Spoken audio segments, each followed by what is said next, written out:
Radio Cayman. The voice. The heart. The soul of the Cayman Islands. Talk Today is brought to you by Subway, open 24 hours in Countryside, Anderson Square in Georgetown, and Centennial Towers in West Bay. And by the Ministry of District Administration, Tourism and Transport. Explore your history, explore your land, explore your sister islands. MedLab in Smith Road Plaza, your complete medical laboratory solution. Call 949-7331. And Savannah Pharmacy in Countryside Shopping Village, convenient opening hours including Sundays and holidays. Oh, I think they're doing a great job. A lot of them are. Good afternoon, Dwayne. How are you? Not too bad, sir. Ladies and gentlemen, Radio Cayman's Talk Today with Sterling Dwayne Ebanks. But I do have some questions. There are more questions than answers. Radio Cayman's Talk Today. If you're ready to talk, we're willing to listen. Well, I really enjoy this program today. Cayman Islands' foremost listeners participation program. May God bless every person.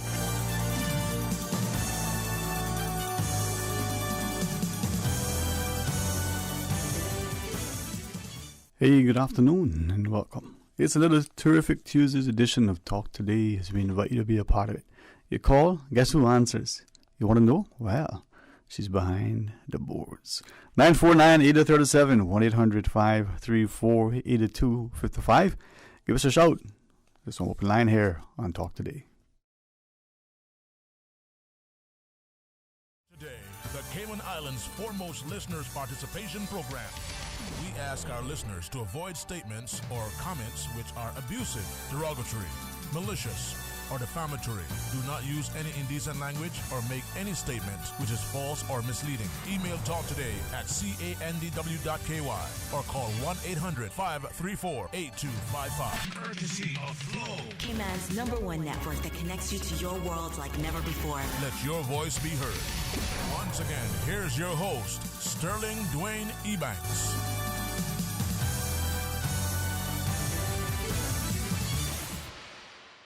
Welcome back and thank you for joining us. Well, we're into the month of November. Some places, with the seasons change, you'll see the foliage and you'll be wondering, hey, it's beginning to look a lot like I'd wake up a lot of leaves if it wasn't for the weather. Well, we don't have that same issue. We just got what would probably seem to be any right-thinking gardener. A lot more mess in the yard. 8949-8037, 1-800-534-8255. But sometimes that mess isn't just the fallen leaves. It's probably a semblance of other things. So what is it that you're seeing that you want to share? What is it you're sensing that somehow is creating a sense of despair? And what is it that as you look and wonder, it makes you perplexed, makes you fearful, and sadly, may make you consider that the future isn't as bright and beaming as you thought it should be. Well, they say that, possession is 9/10 of the law. Perhaps perception is 9/10 of reality, if not, in fact, reality. So what is your reality? Now, we shouldn't allow ourselves to become so paralyzed by fear that we're unable to think and to act. But sometimes when you're bombarded by so much, we think to political rhetoric and we may conclude propaganda. We think to messaging and we may consider that is more conditioning. But if you draw alongside your neighbor and if you delve into the word as diligently as we should, well, through prayerful meditation, we may actually find there are viable solutions. But sometimes you just need a listening ear, someone to whom you can vent, perhaps who could offer up from a seasoned, reasoned, rational perspective, a sense of wisdom, counsel, perhaps provide a better understanding. The experiences of men, matched by the expertise of many. So share with us your thoughts. 949-8037, toll free with the compliments of Flow if you so choose. 1-800-534-8255, or you can WhatsApp 925-3261. Without question, there is a lot on our cards and our plates, our tables. Sometimes we seem to be carrying the weight of the world on our shoulders. And then there are those of us who really don't care. There are many we can look at who the elderly folks would tell, came here, didn't have a pot, what do they say, or a window. Well, you know the saying, right? That's how it is. And yet they forget where they come from. That is just the sad reality, my friends. But let's focus on the positive. Let's not ignore the obvious. But let's not be so weighed down that we become despondent. 949-8837, 1-800-534-8255. Use the floor toll-free line if you can. Or WhatsApp 925-3261. I can honestly say that probably like many, no matter where we go, we are, constantly reminded, very much concerned with the situation as it unfolds, and many employers and employees, families are understandably concerned about their health and welfare. A lot of things have been shared in the last few hours since the sun come up. Maybe we will be able to relay a few of them to you. But let's go to the phones. Hey, good afternoon and welcome. Thanks for calling. You sure you're thanking me for calling? Well, depends, I mean, you got to say something worthwhile, so of course I'm thanking you. What's happening? How are you today? Well, I'm alive and kicking. See, thank God. There you go. Went to the bathroom already. Everything is working good. Yep. So Amen. We had showers of blessings. Mm. When I was having the worship this morning, Mm-hmm. as I get up soon, I have my worship, Yeah. Thank God for people like you. Mm-hmm. I was saying, look at God. I said, some of us do not deserve sunshine. Some of us don't deserve rain. But He shares it with everybody, good and bad. Mm-hmm. Mm-hmm. So the rain, when He send the rain, He send it on the just and the unjust. So what a good God we serve, Amen. Mm-hmm. And I was thinking about Mr. Sterling. I want to find out. I haven't heard anything in quite a while from anyone from the Music Association. Mm-hmm. I was talking to a musician yesterday, and they were saying they wasn't getting no assistance from the government so far as yet, and they said, do they realize that the musicians in the island plays a vital role in tourism? When you enter the airport, you hear music, and you enter the ports, you hear music, and mm-hmm. you go to the nightclubs or hotels, Mm-hmm. So I was just wondering, because I know when Mr. Seymour was in there, and the president there, I haven't heard from him for a while, but we need to, thank him, for all what he do. He been holding the fort for a long time, several years, Mm-hmm. and I haven't heard anything. Everything is quiet, and I was just wondering if you knew anything or found out anything about the musicians, getting any assistance or anything from the government, because they've been out of work for quite a long time as well. Mm-hmm. And as a part of the tourism. So just wondering if you could tell me anything about it. Well, we know that Notch, I think he's still the president, right, of the Music Association, and then he was. While I haven't heard him, you should invite him on for him to give us an update. He must have reached out to you too, because he was traveling with a big country through parts of Europe. He's back now. He did reach out to me, so I wondered if he reached out to you as well. Yeah, and then he got to go through like everybody else, that whole quarantine thing. I heard one of his musics played the other day on the radio. Came on there, mm-hmm. and it seemed like a new one, but he must be. I don't know. I'm not sure if he done that overseas or what. Yeah, well, it would be good to get him on and let's get an update from him about the Music Association and what is happening with it. But like many things, we shouldn't leave it to one person or a small group, But you are right. Musicians here locally, as well as entertainers generally across the globe, have found it hard. I mean, you challenge to get into a gym these days, and you're seeing that any aspect of socialization, entertainment, fellowship, or family interaction seem to be something that those people that must have been locked in the basement as little boys want to know, wreak havoc on the rest of the world and destroy any semblance of society. But that's just a perspective, huh? Music is important. You even hear the birds chirping, tweeting and thing, music to your ears. Yep. True. So, right now, that I mean, my history with my health, I've done a lot of surgeries, and even now in the U.S., in the hospitals, when you're going to do a surgery, that's the sort of therapy they ask you.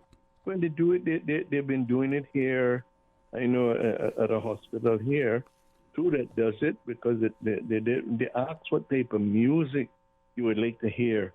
And they give you the earphones to relax you and stuff. So music is important, God made music. God told David, to play the harp and, rejoice with instruments. And So just wondering if you could find out anything and invite him on, Thank you for... No, thank you too. And I'll reach out to him. And please behave yourself. Well, I won't make any promises that I don't intend to keep. But, like last evening, you heard right after the news, this ended at 7, the whole first hour thereabouts. Always every day some good local flavor that we play. So if you want anything, Radio Cayman is the epitome of the community. The first 2 songs just last season alone, MOJ and then Tabia, that shows the incredible talent that we have. MOJ probably not just the legends, but I think many would look at them as setting the pace, and has still to this day their music is powerful. I don't know, of all of the artists, I think we all look to Lame and see that he's gifted in that talent has been passed down and the mantle has been taken up. So hopefully we'll start to appreciate the importance from the kitchen dances to the greeters to today's formal instruction where we're taking up the string instruments, the brass, we're still beating the drums, and for some of us, we're still shaking the tambourine. 8949-8037, 1-800-534-8255. One invited callers to share our thoughts. The one just prior, we do recognize, respect, and appreciate that sometimes the wait is longer than we want. It's not fast food, it's bespoke. 949-8037, 1-800-534-8255, or WhatsApp 925-3261. And let's see how we can talk about what it's going to look like, come a few days from now when seemingly, we'll open up. Many are eagerly anticipating. Many have a sense of trepidation. Some are being driven by the financial woes. I'm not saying greed, but that's certainly a big motivator for many. Others being paralyzed by what they think may transpire. They are afraid. Some have a semblance of cabin fever and want to be able to, take flight once again. Some of us would like to do that, but duty beckons. Well, let's pause and take a short break. Who's going to call? Well, Susan will answer if you do. Stay tuned for Talk Today. At Subway, we caramel a lot about our customers, so we decided to give you 2 treats in one with the new Caramel Apple Cookie. Enjoy cinnamon apples, caramel bits, and salted caramel crunch baked in, and topped with a drizzle of caramel-flavored icing. Gooey, crunchy, and yummy. Complete your Subway sandwich, pizza, or salad with the delicious Caramel Apple Cookie or any other cookie flavor and dessert available for limited time at all Subway locations. Subway, eat fresh. For medical lab services in Cayman, go straight to MedLab. For a full range of medical services, pleasant, clean and comfortable environment, no long lines and affordable fees, visit MedLab at the Smith Road Plaza. Open Monday to Friday, 8:30 a.m. to 5 p.m. and half day on Saturdays. Call 949-7331 to make your appointment. For medical lab services in Cayman, MedLab. Ask our professional team about the benefits of cutting-edge technology with MedLab's new state-of-the-art digital mammogram machine. You can now register to receive a securely verified digital copy of your COVID-19 vaccination status with QR code through the My HSA patient portal. Sign up is available at all HSA locations and at various sites throughout the community. To register, all you need is your photo ID showing date of birth and a valid email address. Visit hsa.ky and click My HSA Patient Portal for the sign-up schedule and more information. Stay clean, stay safe, hey man. Reflections sells gallons of sanitizer for only $25. Buy 2 clip-on sanitizers for just $5. Reflections has the best KN95 masks or reusable cloth masks, and you can get 2 for only $5. Blue surgical masks and face shields are available for children and adults, as well as 10 and 50 packs of black surgical masks. Volume discounts available at Reflections. Jose's Rubus, Reflections Hemp and Tobacco, all 5 Liquor for Less locations, and Food for Less open 24 hours every day. Don't miss the Liquor for Less incredible priced better markdown. Hundreds of fine from $2.99. Cases of ice cold below wholesale prices. Save $10 off liters of absolute exclusively at Liquor for Less. Prices so low we can't say them on the radio. Talk today. But I do have some questions. Talk today. Cayman Islands' foremost listeners participation program. Talk today. Because there are more questions than answers. What the public is saying. Waiting to take your calls right now. Sterling Dwayne Ebanks.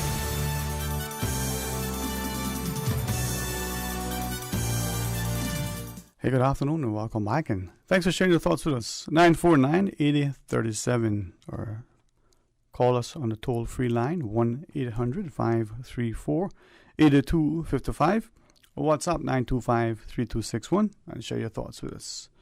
Now, I think many people would like very much to understand and be as comfortably as possible assured of where we are, where we're heading, to be, and when I said not just we here in this country or even in this region, but globally, to be once again reminded that people in authority are trustworthy, to be trusted.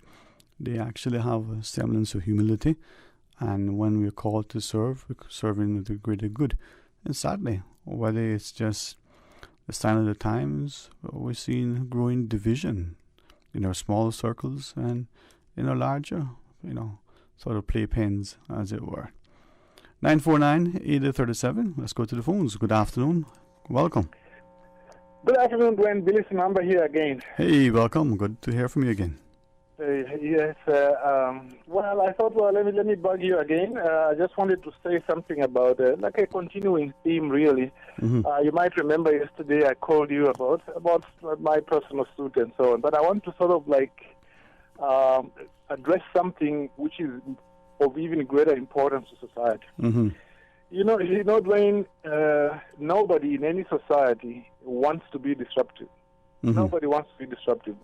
But at the same time, there are people in history, Martin Luther King, Nelson Mandela, they were considered to be disruptive. I don't consider myself to be anywhere in that league, but I think the principle is the same. Right. A lot of people have not a lot of people have called me basically to say, well, you should continue this suit against the judge because we want some change. One or two people have said, leave it and let it go. Mm-hmm. But let me tell you what the problem is. The problem really is that in Cayman there is no strong procedure for complaining against judges. They are virtually above the law.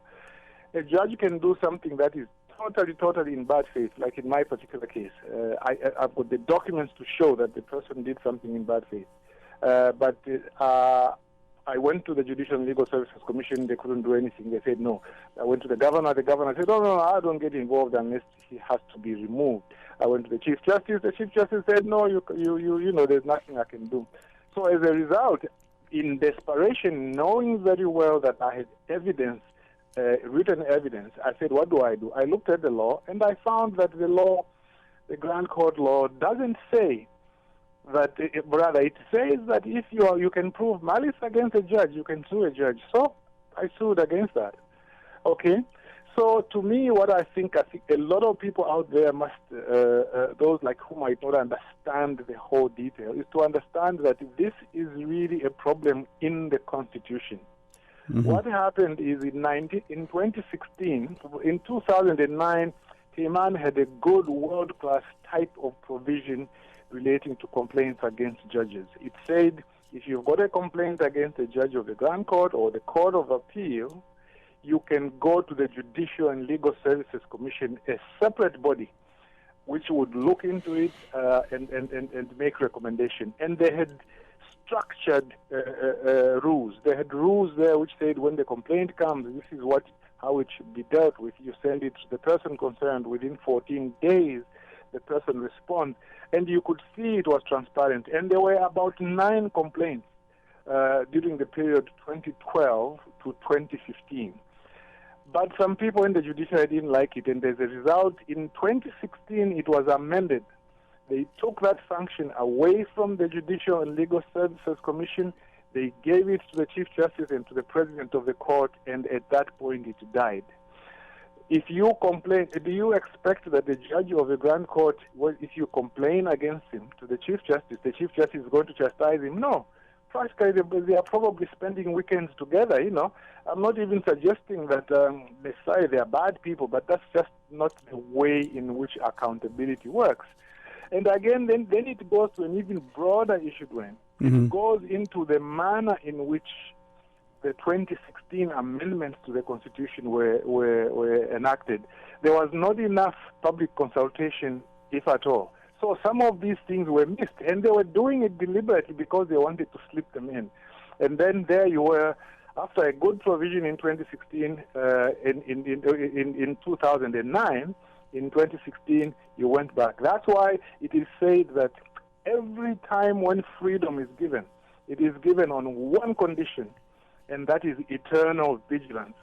If you are not eternally vigilant, you get your freedom today, you lose it tomorrow. And I just hope that through this suit that I have brought, I am just hoping that it will lead to something greater, which is to allow other people like me. Some of them I know by name because they've contacted me because they've had similar problems.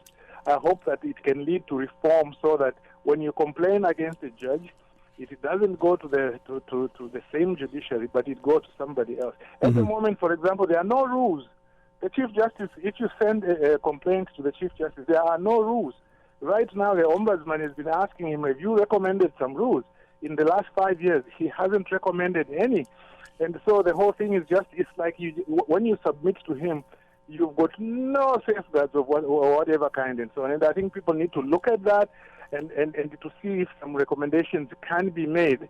I'm hoping that depending on what happens in my case, particularly if I'm successful, I think I want to use this as an opportunity together with the people I'm working with in Cayman to see if we can achieve reform in this particular area. I just thought that I should share that for today. No, I appreciate it because I think as we listen to you, if we are ever as a people to get a space where we can look at principles and policies and as much as possible, avoid personalities. Easier said than done. I respect that.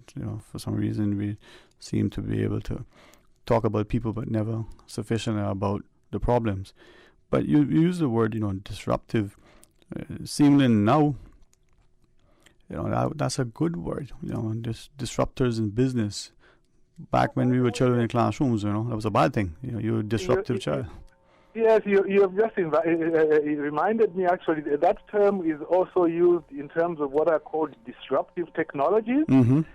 These are technologies like Uber and these which have totally changed the way in which things were done. They have been disruptive, but they have been good. And that's what we hope. We don't want to be disruptive in a negative way. You want it to be positive. So if I can ask you, just one quick referencing your call yesterday, they got a handful of calls and a few other messages from others who were unaware, and then you shared that it would now seem that the UK case law can override our constitution.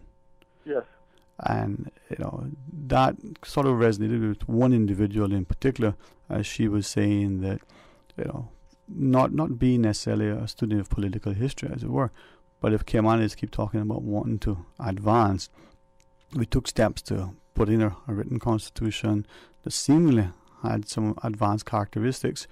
Now, from what you shared, are we just putting words on paper but with any significant consequence, or meaning, or import? You see, this whole issue about case law in England, Trump case law in Cayman, really shouldn't have happened. I've been in the law for more than 40 years.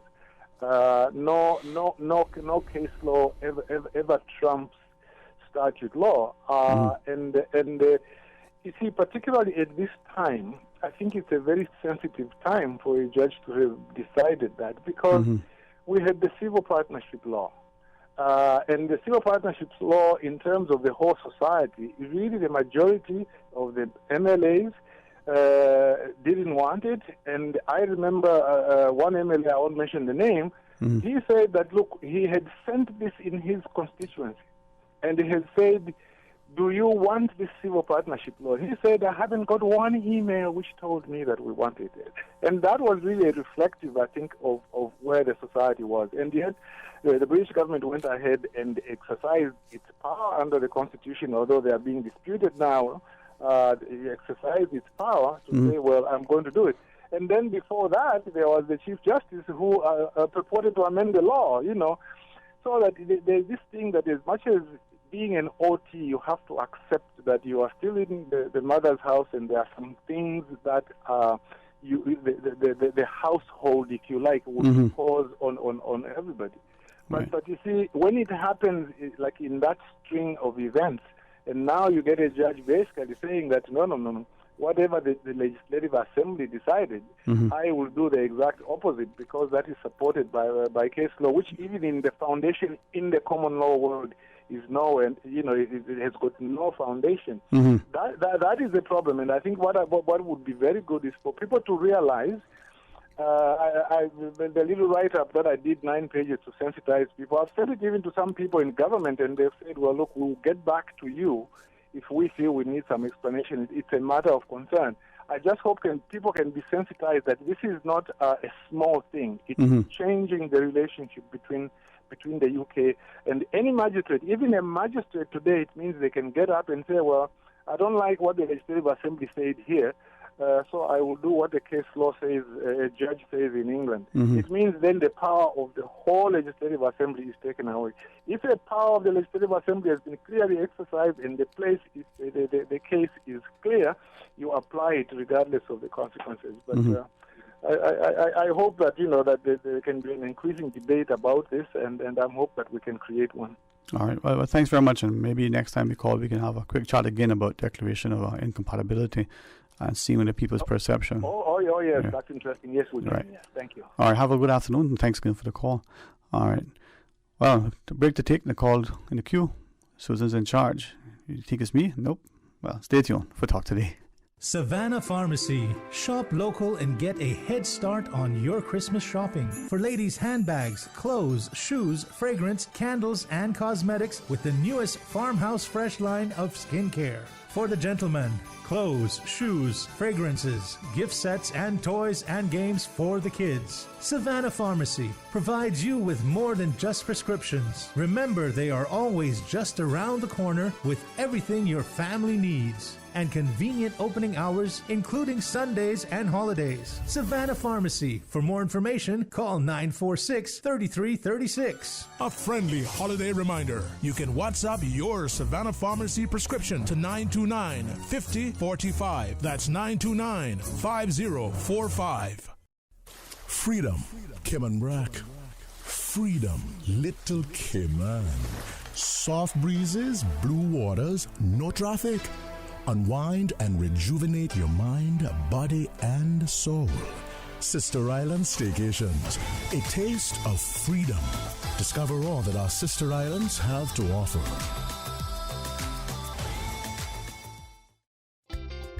For For medical lab services in Cayman, go straight to MedLab. For a full range of medical services, pleasant, clean and comfortable environment, no long lines and affordable fees, visit MedLab at the Smith Road Plaza. Open Monday to Friday, 8:30 a.m. to 5 p.m. and half day on Saturdays. Call 949-7331 to make your appointment. For medical lab services in Cayman, MedLab. Ask our professional team about the benefits of cutting-edge technology with MedLab's new state-of-the-art digital mammogram machine.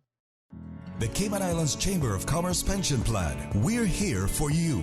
We are a non-for-profit member-centric plan with a democratically elected volunteer board of trustees representing all sectors of the Cayman Islands economy. Chamber Pension has an all-in expense ratio of 0.72% over 16,000 members, $430 million in assets under management. We were the first multi-employer pension plan approved by the regulator in the late 1990s. And today, we are still strong, secure, and are here for employees and employers alike. If you would like to join or request further information, visit chamberpension.ky. And for information as it happens, follow us on Facebook, LinkedIn, or Instagram. Email admin@pensions.ky or call 745-7630. The Cayman Islands Chamber of Commerce Pension Plan. We're here for you. Talk today. But I do have some questions. Talk today. Cayman Islands' foremost listeners participation program. Talk today. Because there are more questions than answers. What the public is saying. Waiting to take your calls right now. Sterling Dwayne Ebanks.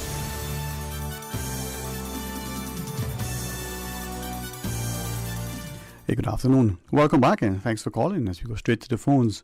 Welcome. Good afternoon. Hello. Hey, good afternoon. How are you? What's up, Surprising? You good, my brother? You see what people have to do when they got nothing to do? Your little birdie just called me and said that you were discussing me on the air, so... Yeah, but nothing good, yeah. Huh?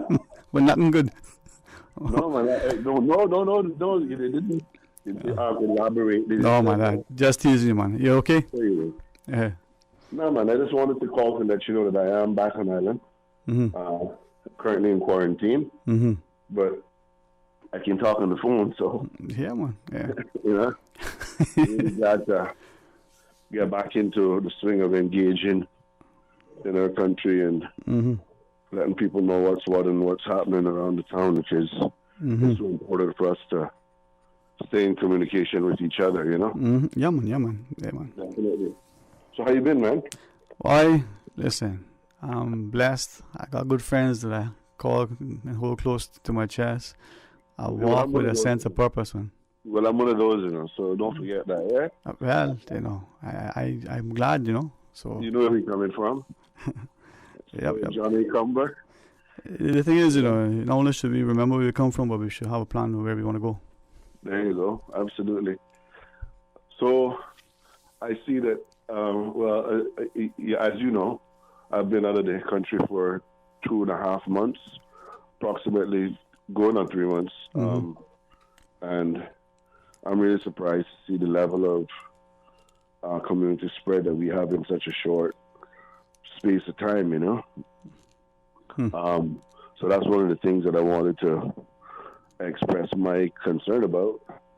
I can tell the Cayman public listening that there's no way under the sun that that it is an accident. I don't believe that for a second. I think that we are being it's a sad day when our competitors in the region try to undermine our progress because they are having such high infection rates. But I want to say to you, you know, that from the early days of the Bible, when King Solomon was faced with the dilemma of 2 women who had a child and one had died, and the one whose child had died wanted to cut the other woman's son in half. I think that shows something about... No, but remember Solomon's, he said, but what I'll do, since you can't decide which one is yours, what I'll do is just cut in half and each one can take half, right? But I think that was a lesson in human nature to show us how people think And we should not be naive in Cayman for 1 second to think that people from other jurisdictions who we welcome here aren't here for nefarious purposes, including undermining our progress with the way that we handled so positively the community spread and the infections. But what's in your opinion, though? The young lady, the young college student, came over with her Caymanian, a male friend, and the community seemed, including the media, wanted to crucify her. We have a much older, seemingly more responsible woman come across and pass through many hands, supposedly in court today, but you're not here crying, hey? Nobody say nothing. It's interesting, eh? And, you know, we can't overlook the fact, too, that the people who are in charge of our judicial system, actually, they come from her country. So, obviously, we need to start looking at whether or not there's really justice that's being meted out in Cayman, or if it's being selectively administered, you know? I'll say this much. I left Cayman on August the 4th. I had a promoter who was interested in putting me on some festivals in the UK, and he bought my plane tickets through the United States. So I was supposed to be traveling on American Airlines, going from Miami to London Heathrow. But at that time, American Airlines had stopped flying into Cayman in August. So the only way for me to pick up the American leg was to buy a Cayman Airways ticket to get to Jamaica. And then I would pick up an American Airlines flight from Jamaica to Miami, and then land that afternoon and take the evening flight to London Heathrow and arrive the following day. But you couldn't take Cayman Airways from here to Miami? No, because Cayman Airways didn't fly on the day that I could travel. Oh, okay. Right. So, and that was all selected. There was no airlift. So, I get to Jamaica on Thursday, August the 4th, the day before Jamaica's independence. And Jamaica's locked down, right? At this stage, the people are all upset and complaining, and I'd never seen Jamaica so quiet before. It reminded me of Georgetown after 5 o'clock. It was a ghost town. Not even people selling jerk chicken on the street. Nothing. Soldiers were patrolling, trying to lock people up, and it was just chaos. But anyway, I get into Jamaica that morning early. I had my negative PCR test from 72 hours prior, which would have allowed me to leave Jamaica to go to Florida. When I got to the counter in Jamaica, I had never seen such due diligence exercised by any ticket counter agent in the world in my past history of traveling. The Jamaican ticket counter agents, they refused to let me travel, and I was only in transit in Jamaica.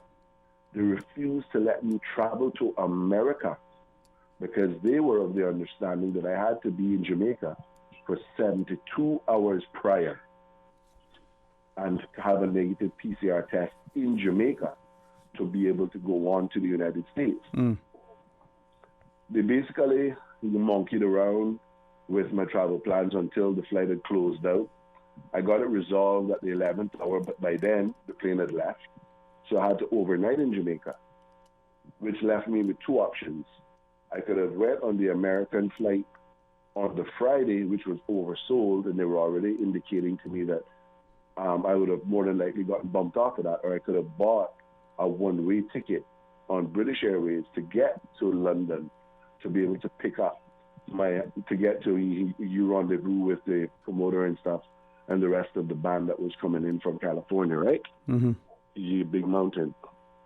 I'm telling you this story because there is no way in the world that somebody from Jamaica could have checked in at Norman Manley Airport and traveled and got through their protocols without they being assisted to get on that flight and come to Cayman and do certain infection.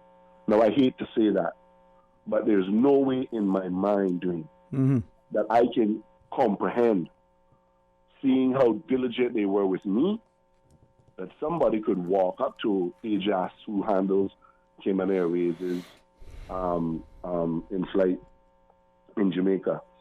Check in with a negative PCR result, get through to the boarding lounge, get through the ticket agent, and only when they reach Cayman infected is then that they are discovered. So I want to go on to that and say that, and this isn't anything about individuals. I think it's a good thing that, when we look at the world, we see how competitive Jamaica is and how positive that is for them. Mm-hmm. You look at Usain Bolt and Shelly Ann Fraser and them in the sprints, and I used to be a champion boy myself, and I know that adrenaline and what it takes to be able to deliver time and time again to do that. Mm-hmm. But I think that competitive spirit transcends more than just the races. And I know that by interacting with Jamaican people on a regular basis, that they are a very competitive people. And I know that Jamaicans in themselves, even though they are here in Cayman and they work here, and many of them have been given status here and they live among us, I know that their first allegiance is to Jamaica. And I know for sure, without a doubt in my mind, that we are being sabotaged, our efforts. And I hate to be a spin doctor and, conspiracy theorist. But after experiencing Jamaica in the middle of August and the way that the air agents handled me, I cannot, for the life of me at 51 years old, fathom how somebody, a man and a woman, could get through their protocols and end up in our country positive of COVID. So I'm just going to leave that out there. That is one of the things that I had to get off of my chest because it was weighing heavily on me. Mm-hmm. All the time overseas, when I saw it happen, I was flabbergasted. I wanted to call home, but there was so much else that was going on that was taking precedence, and I was like, you know what? Leave it alone. You'll get a chance to get that out there. Mm-hmm. Yeah, man. Come on. I want to say something else before I go, though. Mm-hmm. And it's so ironic as well that on my way home, my return flight would have been through America again. But because there's a travel ban on flights from the UK into America, I had to buy another one-way ticket to get home on BA Direct. I didn't want to stay in the UK until November the 8th. But when the ban was lifted, and then more than likely I'd have to join a long list of Americans who would have taken the priority in getting out of the plane. But when I reached Bahamas on the flight, I was so inspired to see that the people who came on the plane to clean the plane were all Bahamians. You could hear it in their accents. They took time to talk to the people on the plane a little bit while they were getting the flight ready to leave. Anyway, we were delayed a little longer because we had a flat tire and we had to change the tire. They had to call and get the right order numbers and everything in for the parts. Flight protocols have to be so precise. Mm-hmm. But when I arrived in Cayman, I was shocked and so disappointed to see that there were a bunch of Filipino nationals who greeted the plane when we touched down in Cayman. Some of them even took the time to greet their fellow countrymen in their own native Filipino language, who were some of the passengers on the flight. So the majority of the people got off in Bahamas. That would be the UK tourists. Who was left on the flight, the majority of them would have been repatriating Caymanians like myself, people coming back home, and some Filipinos who were actually coming down to work, to join our workforce on the work permit, obviously. But I found it so strange that when I got home, the people that greeted the flight were Filipino, and when I got on the gangway to walk off the plane, I was greeted by a barrage of Jamaican nationals in face masks who were obviously doing the work or the job of cleaning the planes. Mm. So I don't know why those jobs aren't set aside for Caymanians. I don't know why. I would think it has something to do with the fact that many Caymanians can't get a decent security clearance, not even to travel from the country. And usually it's because of a marijuana conviction that they have gotten at some point in time in their youth. Mm-hmm. So I don't understand why the government of the day, and I hope the PAC government is listening to this, I don't know why it is that the first order of Parliament was to ensure that they would put forward for themselves in these times with no revenue that we hear that you're going to cut people's stipend and all that, but you could give yourselves a raise instead of the first order of the day being to decriminalize marijuana and to expunge all convictions for Caymanians with marijuana convictions so that those people can actually take part in the opportunities that exist in Cayman.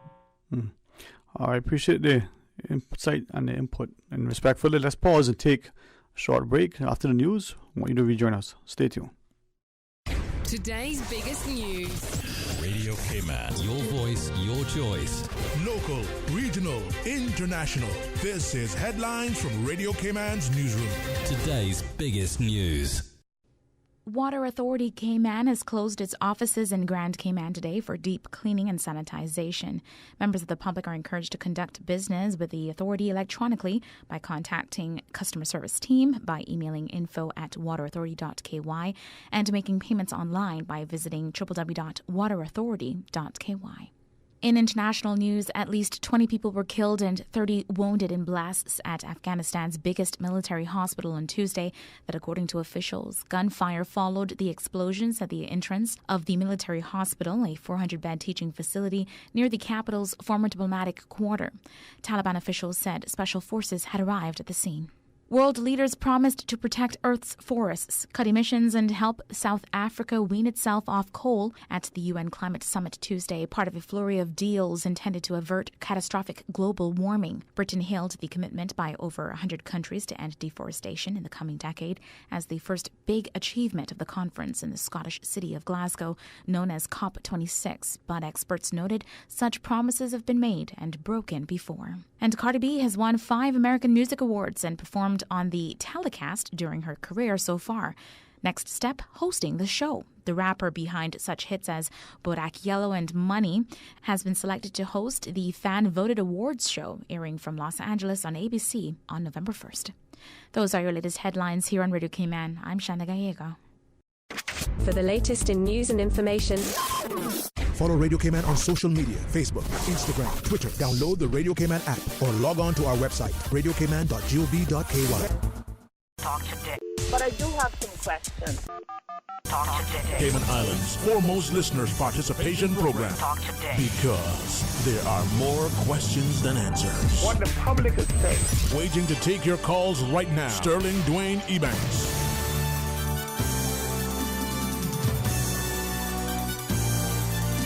Hey, good afternoon. Welcome back and thanks for calling. It is open line as you go straight to the phones, but the number is a toll-free call with compliments of flow, 1-800-534-8255. Hey, good afternoon. Welcome. Thanks for calling. Good afternoon, Dwayne. Hey, Mr. Ambassador. How are you today? I'm all right. Good to hear from you, man. What's up? We have to repeat ourselves again about this public bus transport system. Mm-hmm. Those bad drivers, they bring those people from Jamaica, they behaving bad here, and nobody is doing anything about them.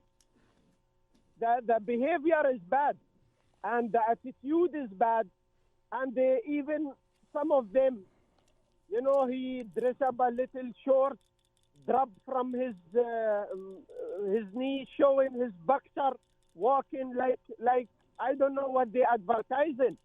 When somebody dress up like that and he's a public bus driver, what kind of behavior that?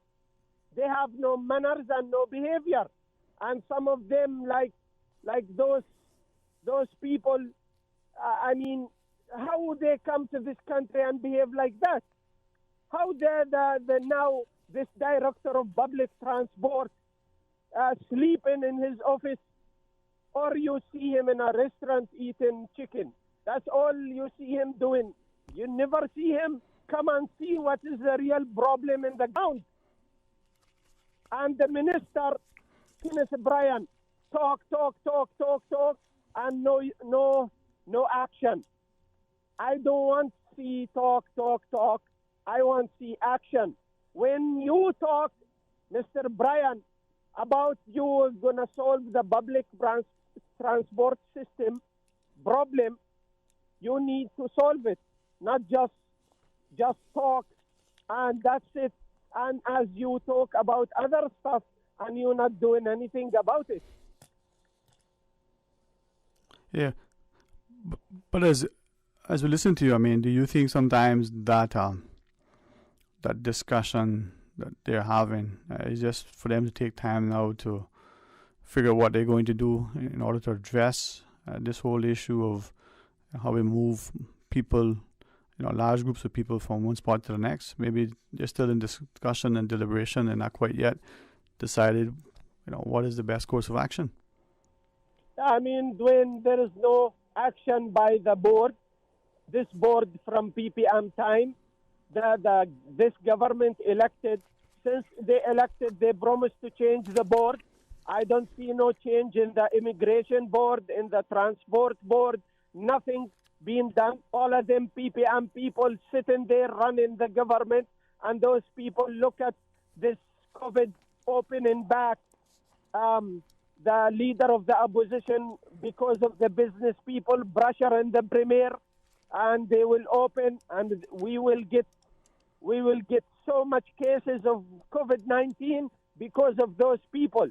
The problem in this country is the cancer is the PPM party. Everywhere in this government, they are the one sitting in every board, and they are the cancer. You need to get rid of that cancer. If I could ask you, I mean, isn't then, let's say, for instance, you have boards, statutory boards or others appointed, and on those boards, the people who have offered to serve are competent, credible, very committed people who bring to the table the skill sets that you need. Should we change those people just because we have a different political leadership? No, they are working to destroy this government. They are working, making things. They are not achieving anything because they want to see this government not achieve anything. And I hear it from members of them. They are saying that to me. They are saying we're not doing anything. Let this government go so we come back as PPM, as government. That's what they want. And this government are fooling themselves, and they keeping the PPM sitting in the board. Well, then that's a political calculation that either will bear fruit or they'll cause them to have to pay the piper. But the remit lies within them, right? So what do we do about it? Yeah, Dwayne, last thing I want to say here. The public bus transport system, there is bad driver. And those bad drivers need to go. They're not supposed driving public bus when they allowing people to cause bad word in the bus. They are dressing, and some of them, one of them, trust me, one time I have to come out the bus, he smelled like shit. Sorry.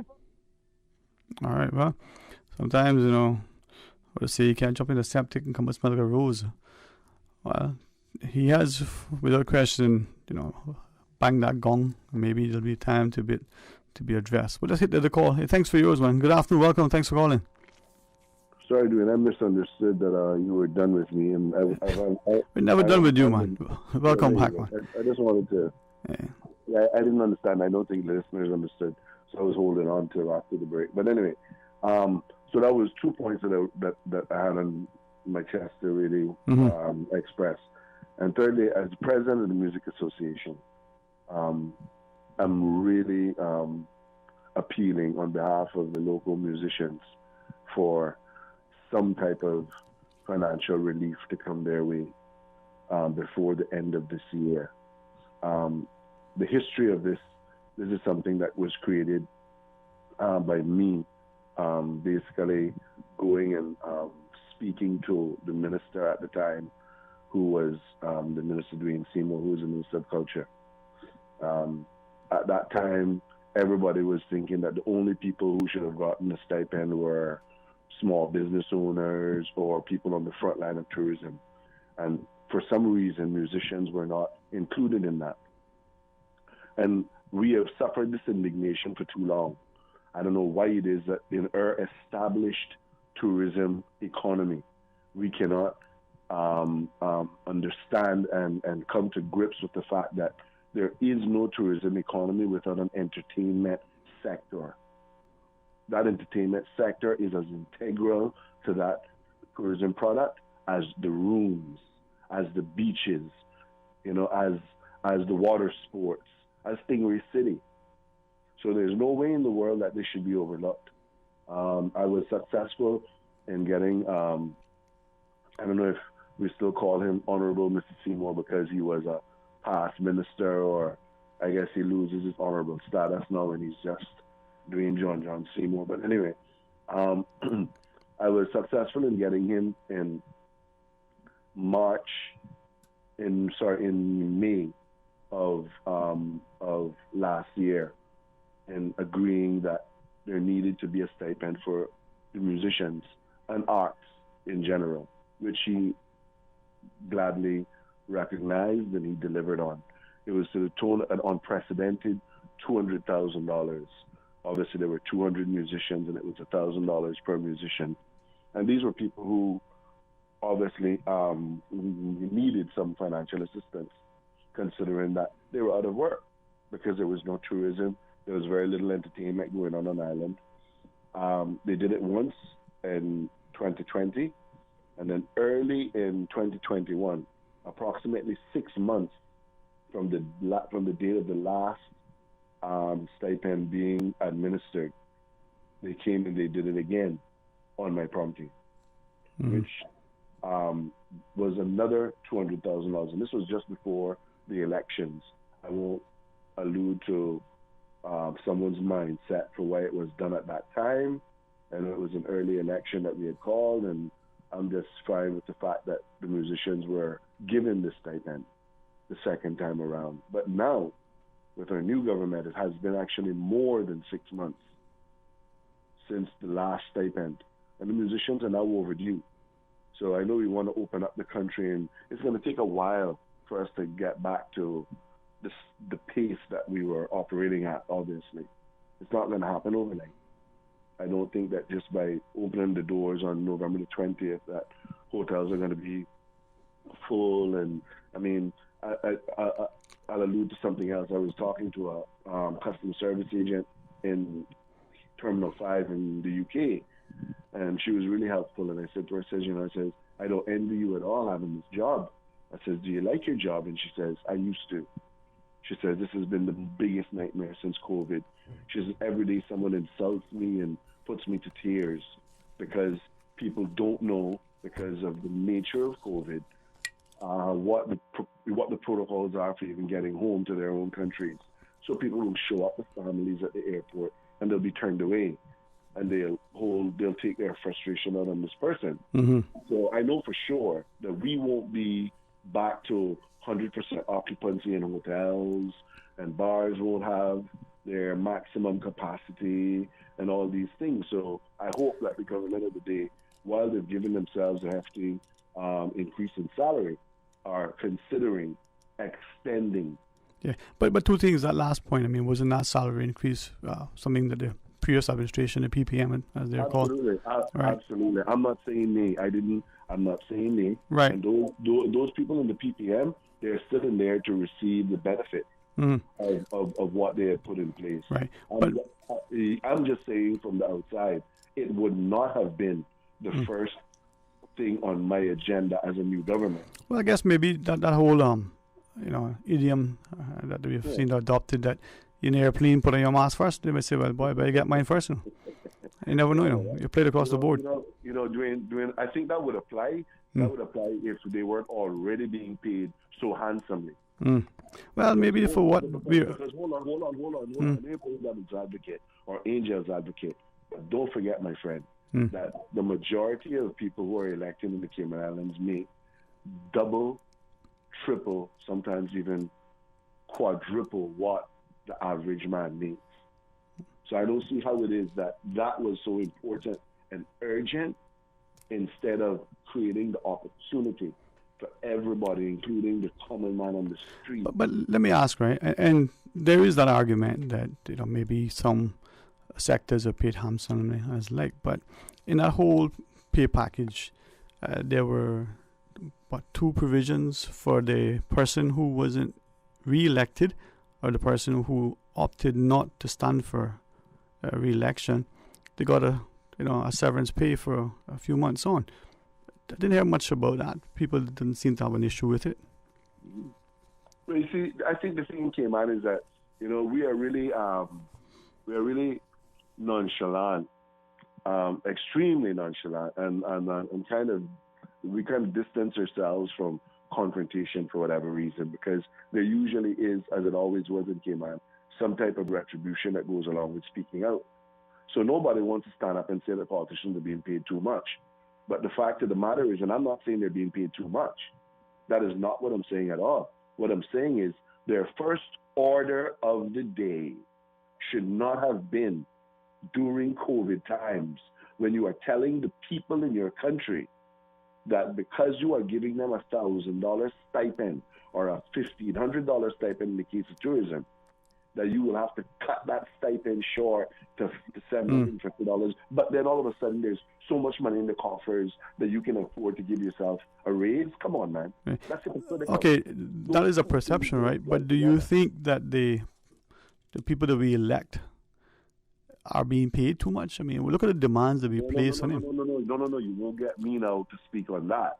That is my personal outlook, and I'll reserve that for myself. Okay. Whether or not I think they're being paid too much, but I do think that they should not have taken the first sitting of Parliament. Well, let me just go back to the point you made prior to that last one, right? So your penultimate point relative to when we open up and the tourist economy starts to flow again. Do you think that the bars and the restaurants will see the local resident population pulling back initially just to see what happens because of the influx of new arrivals? I think so. I think the same way that we have been relying on Caymanians and their pension, the ones who got to go into their pension and the ones who use their savings, and that is what has sustained Cayman, and the stipend, obviously. And I'm grateful for the stipend. I mean, I was made redundant for something that I'm still battling, and obviously it's something that doesn't go down well with me, but it's something I'm trying to sort out, and I hope there's some light at the end of the tunnel. But I just want to express here clearly that I believe that definitely there was supposed to be some kind of concession made for the fact that those people need assistance, and those people more than likely, when things open up, because of fear of more community spread, those people aren't going to be the ones patronizing local places. So what's going to happen is that you have this captive market that's been spending, going on staycations and going out to restaurants for Restaurant Month and going out to have drinks. People are going to start going to the liquor store and buying with their masks on and buying their bottle and going home and having their drinks at home in their yard and have their friends over who they know are safe and have more family time instead of. I mean, to me, that even makes sense. That just makes sense because we don't have a handle on the community spread, and I think that I'm right now looking at my bracelet on my wrist. For the first time, I have a bracelet and a phone that does tracking for me, and I'm at home with it, and I think it's a great idea. But you took the injection, right? The vaccination, they call it, right? Cut it out, man. Yeah. But now what's going to happen is that this is about to be done away with. I came at the end of this exercise. So come November the 20th, there won't be any more bracelets issued and no more phones to track anybody unless you come into the country unvaccinated. Once you're vaccinated, it's a free-for-all. Yeah, but remember that practice, right, of putting those ankle bracelets on when we did prison release, right? So, maybe it's time that we look seriously at what the psychological impact of that sort of thing is, and confining people to house arrest and the like. There's some significant costs that are being ignored, Yeah. I mean, I definitely think that's something that should have been considered a long time ago. But I'd prefer if they would really address expunging the records. Address the fact that everybody campaigned on they were decriminalize this ganja, which is just a plant that God sent on the planet Earth that we now know has positive attributes. Right. But even look at that word, right? Let me interject. Decriminalize versus legalize. Why don't we just legalize it? Stop playing with words and the impact without people understand the perception. Well, I mean, really and truly, I think it's a long road to. I think there's a lot of boxes that need to be ticked and a lot of I's that need to be dotted and T's that need to be crossed before we get to the stage of legalization. But in the interim, I think we could decriminalize it so that the police are not thinking that. I had this conversation with someone, and God rest his soul, because he did what I guess he thought the Cayman people wanted. Kipling Douglas. When we were growing up, you remember what he used to call him? Well, look at that whole practice. Do you remember that they used to call him Crippling Douglas? You remember that? Yeah, and look how long we left him on the bench. Well, that's what happens in Cayman, right? So here it is, West Bay, who was over-policed always, our constituency. We couldn't afford, when we were only graduating 250 boys every year, we couldn't afford to sacrifice 10% of them every year to go to put in northward for smoking a sniff of weed. It's ridiculous. If a Caymanian right now went and won the American lottery, they wouldn't even be able to go overseas and claim their winnings and come back and invest it in their country, because a lot of them can't travel because they have a criminal conviction. Isn't that ridiculous? Especially considering that we're a country where our forefathers were seafarers. But in the four corners of the world. Right, but let me ask, right? Why is it that some of us, including Caymanians, who've gone to prison, served some time, and yet still can travel? Well, I think it's because of some people refuse to let other people keep them down, and they find means and ways, and I was always told that not everybody who is down can pick themselves up, dust themselves off, and come again. And if you've ever had any experience with prison in Cayman, and Cayman is a unforgiving society, right? Just the way that we gossip on the Mara Road alone. You know what I mean? I mean, we don't give anybody, we don't suffer fools. But I must tell you that it's an unforgiving society that finds it hard, even though we're Christian, quote unquote, and we would act like, well, we understand the tenet of forgiveness and what it means coming from Jesus Christ, but we really don't practice it. We sit down and we hold people up for something that they did many years ago, and we say, well, even go as far as to say, well, he don't know good because of who his father was, or he don't know good because of who his mother was, or I know that crowd where they coming from. And so those are the things that we have grown up hearing, and we know our people, we know that these things exist, but until we start to speak about them, we will not mature to the point where we can address it and say, you know what, we need to put that aside. Because here it is, the irony of this, we entertain strangers who do the same things that we lock our people up for. That's the irony, my friend. We bring them here, we give them gongs, and yet we casket everyone. Listen, I always enjoy talking to you, but if you don't, allow us to take this leave now, Susan might not necessarily have kittens, but it might be close to time and switch. All right, my friend. Good chat. Let's pause, take a break, take some more calls when we come back. Stay tuned. Radio Cayman is pleased to feature this special Sister Islands historical vignette, brought to you by the Ministry of Tourism and Transport. Explore your history, explore your land, explore your Sister Islands. Captain Charles Gerald Kirkconnell, 1891 to 1961. Charles Gerald Kirkconnell was born and raised on Cayman Brac. He was married to Olivine Elizabeth Eden of Grand Cayman, and the couple had 3 children. Captain Charlie was one of the founding brothers of the shipping and merchandising firm of R.B. Kirkconnell and Brothers Limited. Many Caymanian seamen were trained on Kirk vessels and later worked for national bulk carriers. Captain Charlie was also a shipbuilder who built the largest ship ever to be built in the Cayman Islands, the M.V. Kirksons. He and the late Bertie Foster were instrumental in helping to build the airport on Cayman Brac, which they both helped to finance. The clearing of the airstrip was done entirely by hand. Captain Charlie financed most of the houses that were built by seamen employed by NBC, as there was no bank on the Brac. He served as a vestryman for the Sister Islands in the Assembly of Justices and Vestry. Captain Charles Gerald Kirkconnell. Radio Cayman is pleased to feature this special Sister Islands historical vignette, brought to you by the Ministry of Tourism and Transport. Explore your history, explore your land, explore your Sister Islands.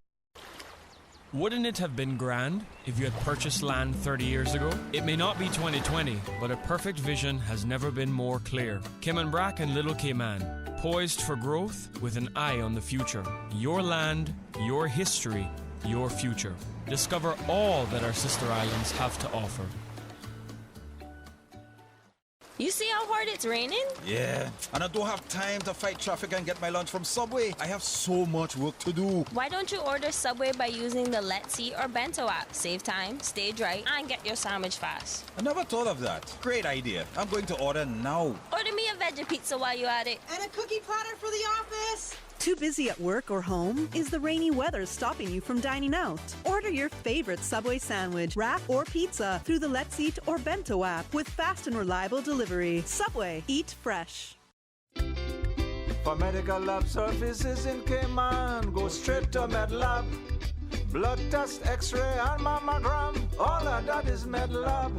Affordable fees and friendly service, a full professional team. MedLab is always comfortable, MedLab is always clean. For medical lab services in Cayman, MedLab. Call 949-7331 and ask about MedLab's new state-of-the-art digital mammogram machine. 20 years. Remember when Crew Road had no median and Linford Pearson was only 2 lanes? We do. When Dirty Reeds was down the street? We do. We have been there for the falls, the growth, and the rise. When your body and mind needed to change, Powerhouse Gym has been here. We've skated with you. Your first date, your daughter's first time on skates, your son's first strike. From football to squash, to karate and hockey, to bowling and concerts, and everything in between. For 20 years, so much has changed, some for the good and some not so much. Through it all, King Sports Center has been here for you, for Cayman. King Sports Center, celebrating 20 years as Cayman's home for fitness, recreation, and relaxation. Come on, Cayman. Let's get ready to reopen. Countries all over the world are proving life can go on and we can safely coexist with COVID-19 in our community. With open borders, our readiness will be vital to protect each other and our islands. We can do this. Have your voice heard and pledge you are ready to safely reopen. Visit reopencayman.com. Join the movement and pledge that you are ready to reopen on November 20. We may be in Christmas shopping mode, but 'tis the flu season too. Savannah Pharmacy has immune system boosters for the entire family with a range of vitamins and supplements. Their knowledgeable and courteous pharmacists are always available to offer the best advice and products. Remember, they are always just around the corner with everything your family needs and convenient opening hours, including Sundays and holidays. Savannah Pharmacy. For more information, call 946-3336. A friendly holiday reminder. You can WhatsApp your Savannah Pharmacy prescription to 929-5045. That's 929-5045. Talk today. But I do have some questions. Talk today. Cayman Islands' foremost listeners participation program. Talk today. Because there are more questions than answers. What the public is saying. Waiting to take your calls right now. Sterling Dwayne Ebanks.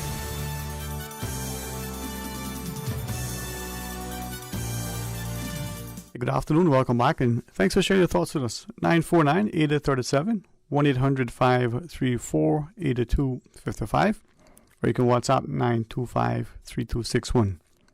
All the callers thus far have made some interesting observations. The thing with reading and traveling, or with engaging in discussions with others, you get a chance to perhaps see things from a new perspective. Maybe you get to cement your own views, get to learn, and through that sharing, perhaps there'll be stronger bonds that we can build.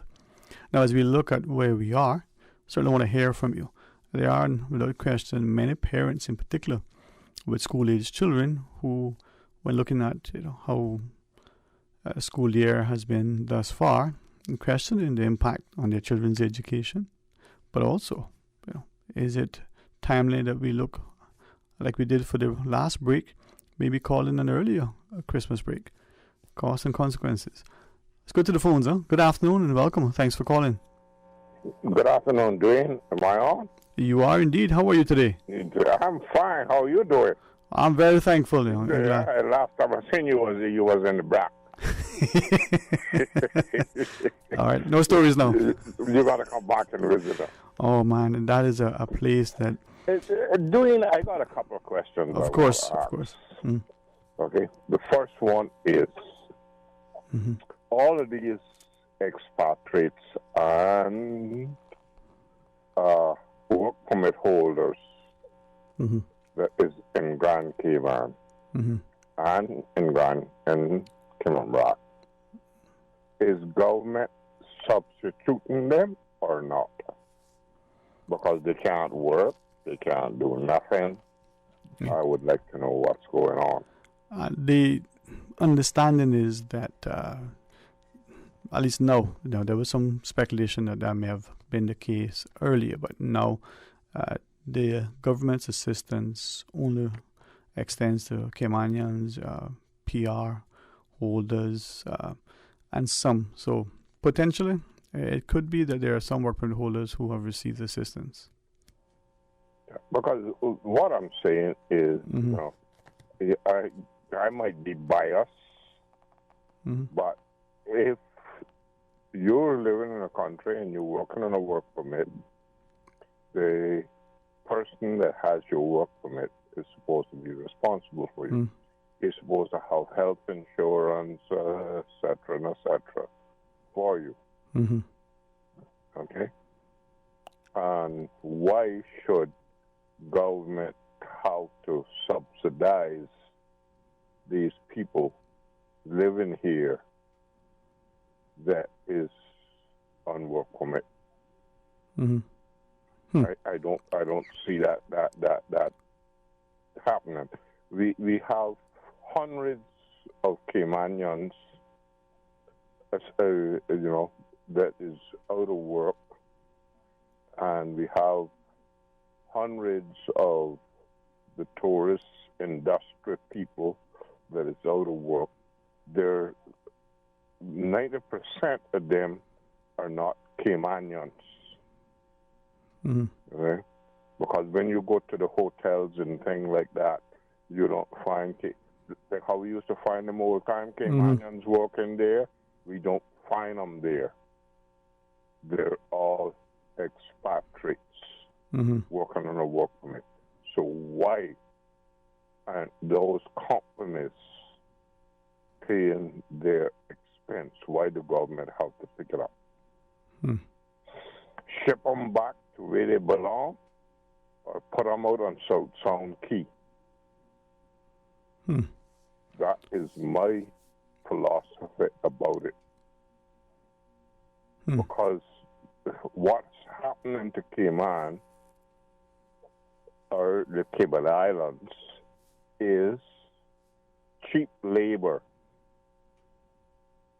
And anybody can call me and cuss me, and because nobody don't like me, because I'm a frank-spoken person.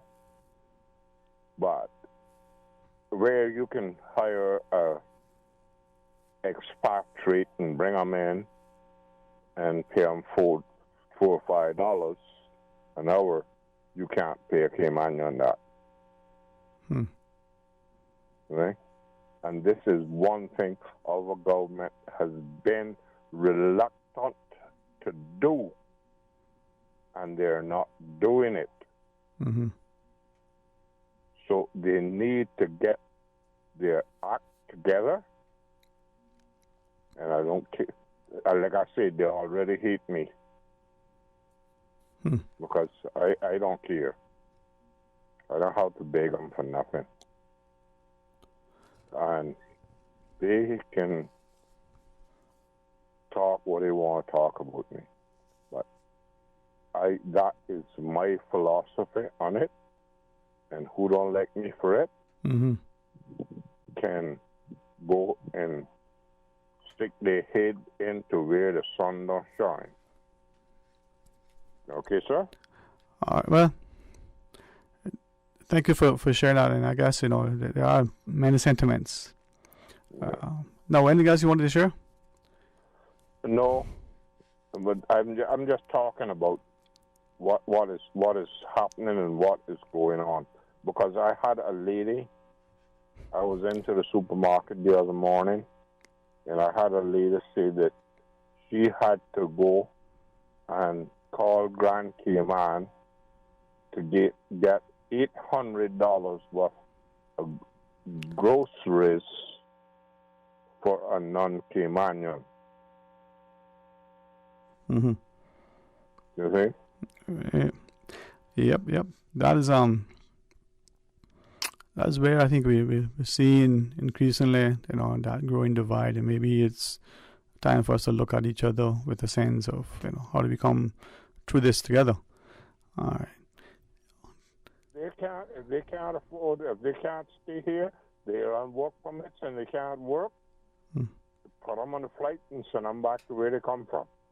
It's cheaper to send them back where they come from than to keep them here. All right. Well, thank you for that. And another call, Miss Susan. Let's go to the phones. Good afternoon. Welcome. Thanks for calling. Yeah, good afternoon, Dwayne. Hey, afternoon, man. How are you today? Okay. Good to hear from you, man. Thanks for calling. You're welcome. Yeah, concerning certain things we're facing here in our country, especially our own Caymanians, it's not right. And the Bible says, vengeance is mine, saith the Lord, and I will repay.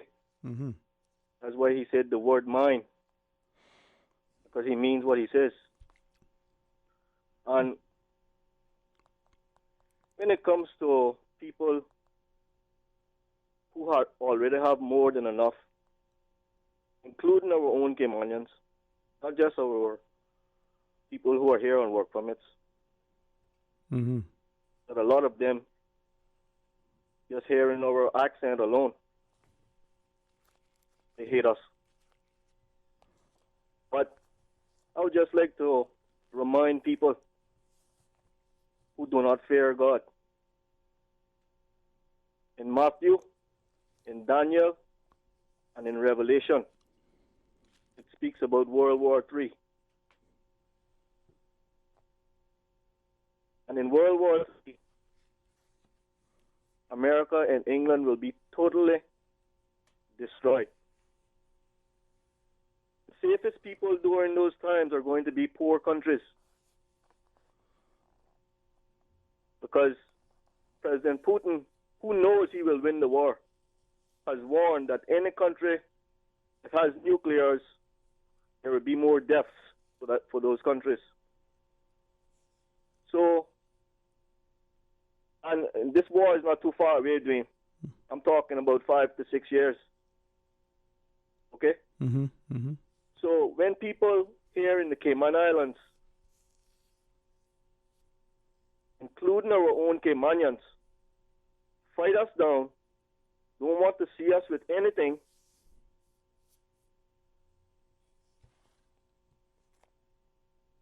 the time is coming.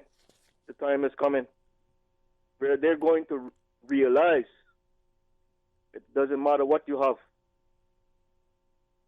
We're all going to be facing the same situation. And it's not going to be good.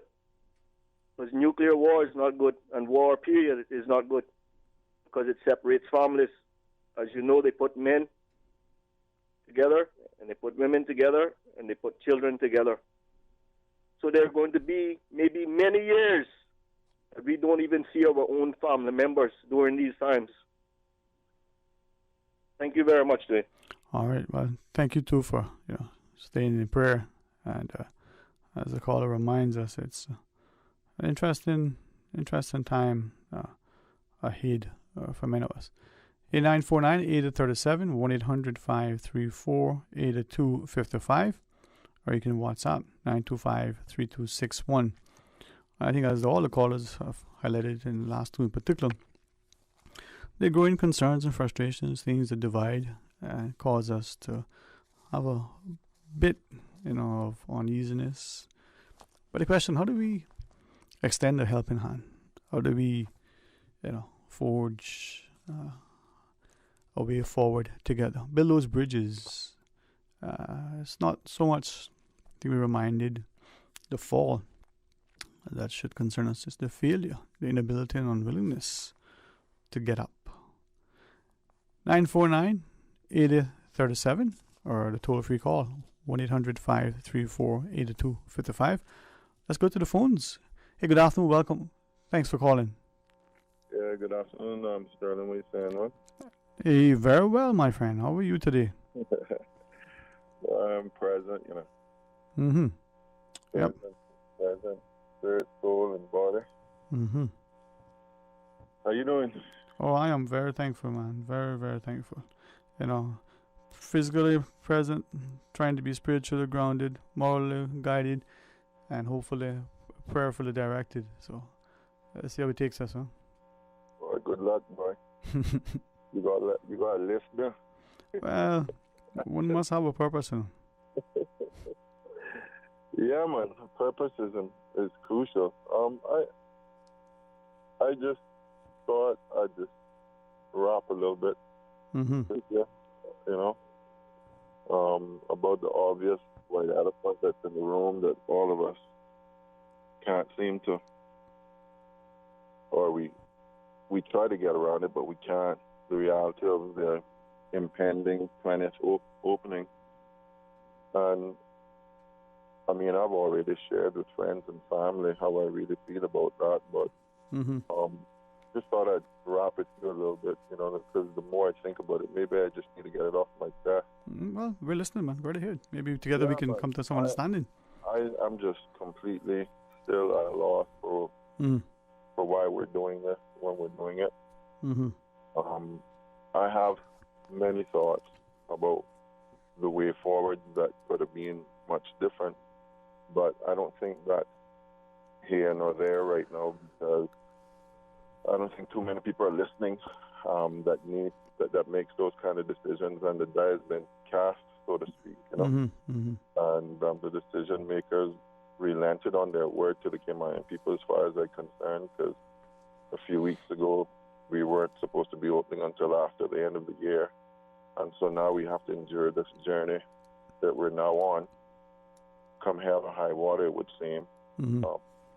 Until the 20th, and I find that so difficult doing for the Cayman people on so many levels. And here's a simple thing that I want to throw at you. What is the trade-off that we're getting? Because here's what I mean by that. If anyone thinks that between now and say even the end of the year, even the new part of the year, that we're going to get 30,000 visitors per month. These are for the people who are touting the opening. 30,000 people per month, which is the average of what we were getting pre-COVID,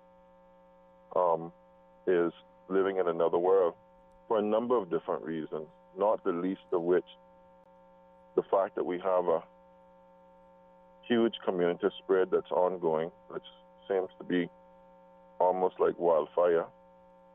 And if you think for 1 minute that Americans aren't watching that, never mind that they have an active government that tells them what it's like in other countries, we're at level 3, that they're not watching and trying to decide, well, is it worth going there right now? So we've impacted ourselves in that wise. We may attract, in my view, 5,000, 10,000 people maybe in December, if we're lucky. Because the flights have been restricted in that some of these North American carriers have said they're not coming until next year. And whether that was our fault or not is neither here nor there for me. I'm glad that they're not, to be honest with you. But the reality is that we're not going to get those kind of numbers. And the trade-off is that we potentially open ourselves to more community spread, to more situations of our people suffering mentally. Because all these people who think that, they're going to have a pile of people jumping on Stingray City boats and going out and all these kind of things and taking fishing trips and stuff. Unless I'm living in another world, and like I said, I was watching, reality, fake TV over the last whatever in terms of news, and I can't see how it's going to be any different for Cayman, and the numbers are starting to show that. Now, granted, we give God thanks that our hospitalization rates are not through the roof, at least, God forbid, not yet. And so I wrestle with that, Dwayne. Our trade-off for the peace of mind that we had, for the ability to be able to approach other people, to be able to touch and to embrace other people, family, friends, has been taken away and impacted. For what reason? I hear all you're saying, but I just got a quick question. I mean, first off, what's the alternative? We either open this month, next month, or in the new year. 2 questions. I mean, what's the alternative to not opening? Well, I don't think, certainly I have never been on your show touting that we should never ever open any time in the future. No. You have not said that. Yes. So that anyone with any sort of salt between the 2 airs would know that that's not sustainable.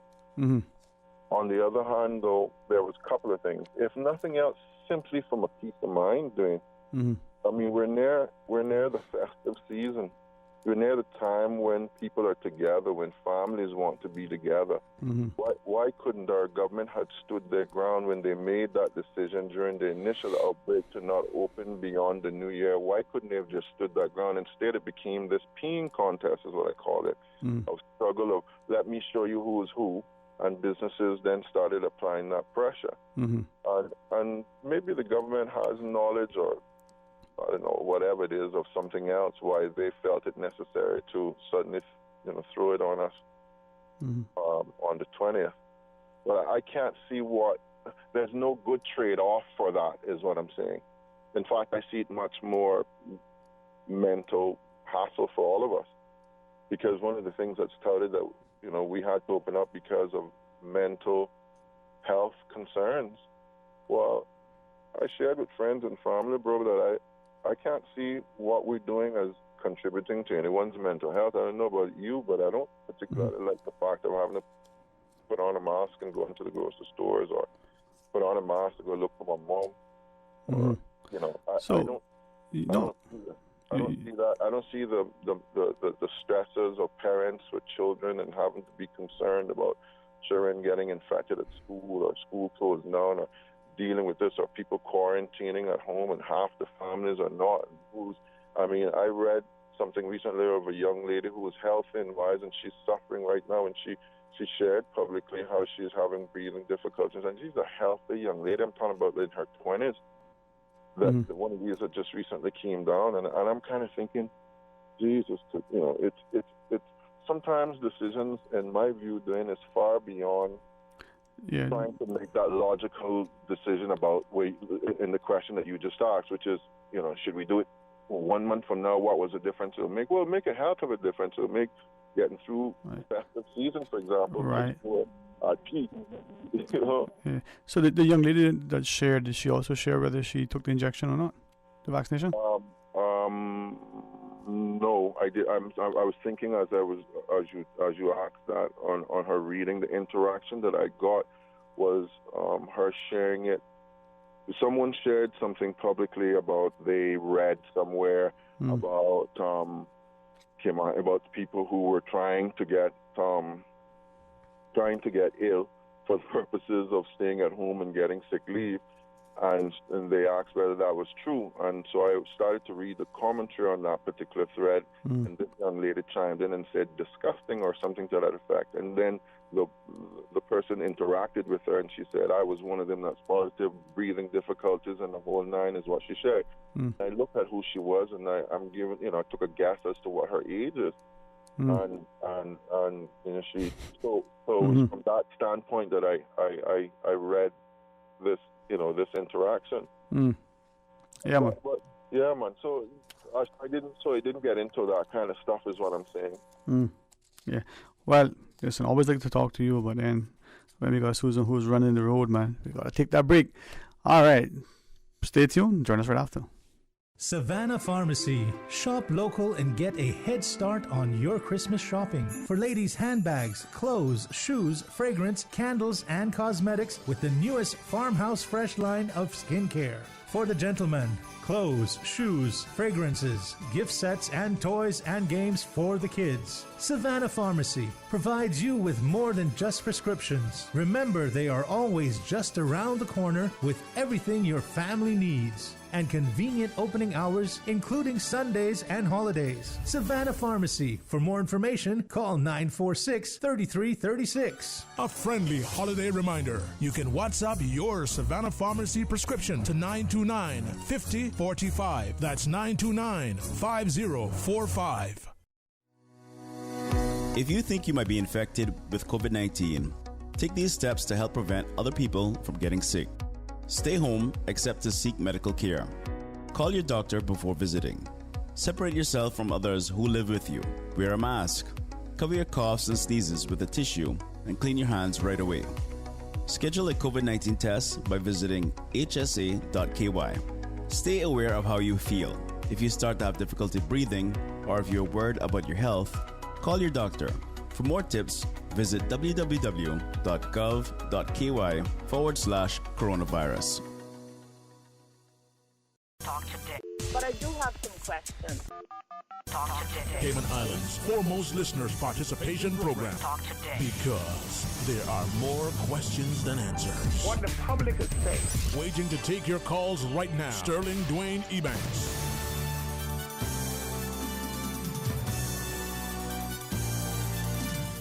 Hey, good afternoon and welcome back. Thanks for joining us. 949-8037, 1-800-534-8255.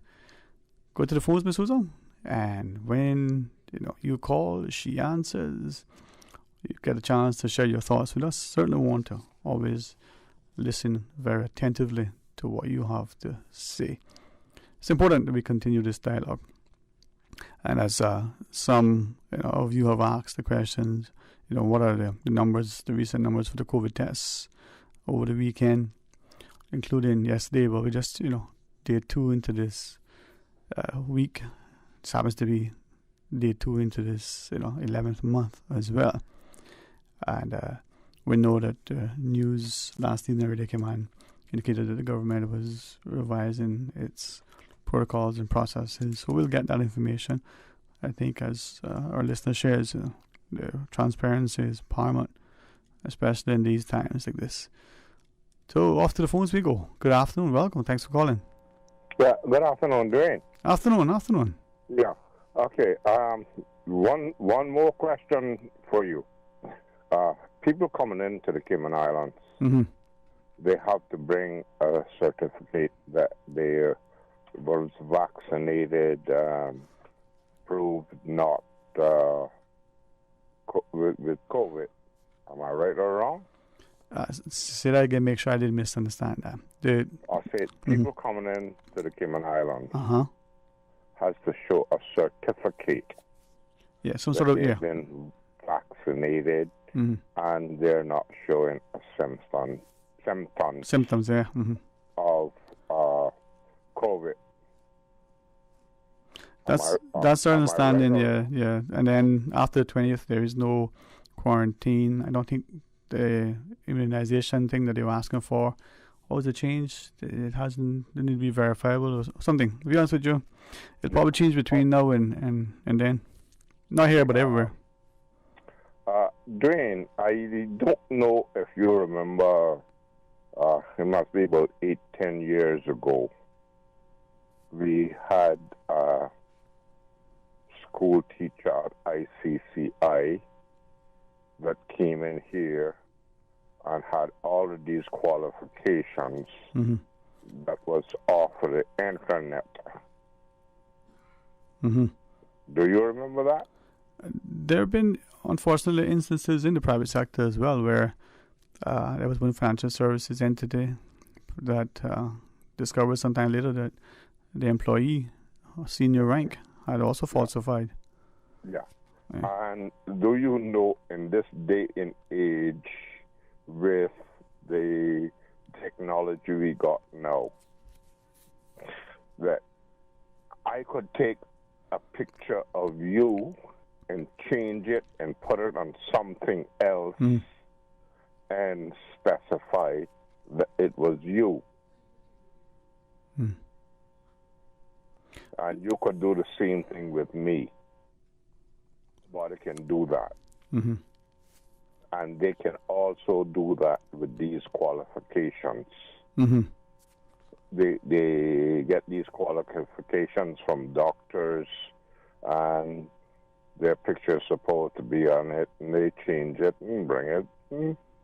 They're qualified to come in here and stay.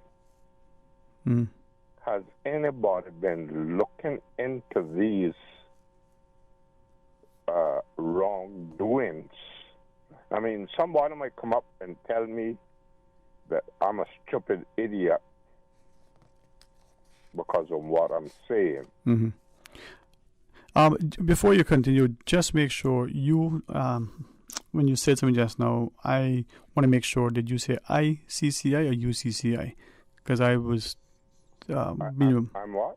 Earlier when you talked about the individual employee at the college, I want to make sure.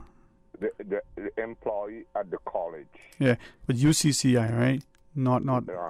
Yeah. ICCI. No. Yeah, so it's UCCI. The other one, the government one, not the non-profit private sector one that was started in the 70s. So it's but what else you wanted to share, sir? Yes, sir. Yeah, and there was not qualifications. There was off of the internet. Yeah. Well, we've seen, unfortunately, insufficient due diligence sometimes alleged. But before we take the next caller, what else you want to share? Yeah, well, what I wanted to share was that these people can falsify documents, okay, and bring them to Cayman saying that they're COVID-free and etc., and they're gone clear. Has anybody ever tried to rectify that? Well, unfortunately, I think we don't probably pay enough attention to some things. We turn a blind eye or offer up a sense of forgiveness to maybe others than we do to our own. So, but I appreciate what you were sharing. Thank you for that. And are we heading to the news now, boss? All right. Let's pause and take a break. Come back and join our callers. Stay tuned for Talk Today. Explore your history. Explore your land. Explore your sister islands. The ultimate staycation experience. Your culture, your freedom. The land that time forgot isn't gone. It's your sister islands. Discover all that our sister islands have to offer. For medical lab services in Cayman, go straight to MedLab. For a full range of medical services, pleasant, clean and comfortable environment, no long lines and affordable fees, visit MedLab at the Smith Road Plaza. Open Monday to Friday, 8:30 a.m. to 5 p.m. and half day on Saturdays. Call 949-7331 to make your appointment. For medical lab services in Cayman, MedLab. Ask our professional team about the benefits of cutting-edge technology with MedLab's new state-of-the-art digital mammogram machine. I've got some beautiful clothes. I know just where they go. Good cleaners. Now is the time, and we are ready to help you with your household cleaning needs. And that is bedspreads, comforters, duvets, duvet covers, drapes, and so much more. All items at 10% off prepay, and turnaround time will be 2 to 3 days. Orders can be handled at all 3 stores: Elgin Avenue, Savannah Countryside, Eastern Avenue, drive-through, rain or shine. All stores close at 5:30 p.m. Monday through Saturday. Call 949-7104. Puritan Cleaners. You feel good when you look good. Continuing the Caymanian tradition. Let Cora keep my ground so clean. The heart and soul of the Cayman people. Thank you for keeping the culture alive. There's the news every day. From East End to Georgetown, down into West Bay. Radio Cayman in the Cayman Islands. Today's biggest news. Radio Cayman. Your voice, your choice. Local, regional, international. This is Headlines from Radio Cayman's newsroom. Today's biggest news. Police confirm a wanted man has turned himself in. 22-year-old Michael Lopez Watler of West Bay turned himself into the Cayman Islands Detention Center today, where he was subsequently arrested by the police. He is currently in custody pending further investigation. Watler was wanted by the police in relation to a firearms incident that took place in July. Turning to international news now, at least 5 people have died after a building with more than 20 stories collapsed in an upmarket area of Nigeria's economic hub, Lagos, on Monday, authorities said. The building is a construction site for luxury apartments. It is unclear how many were inside when it fell, but people were feared to be trapped. Search and rescue operations from multiple agencies continued through the night and into Tuesday morning.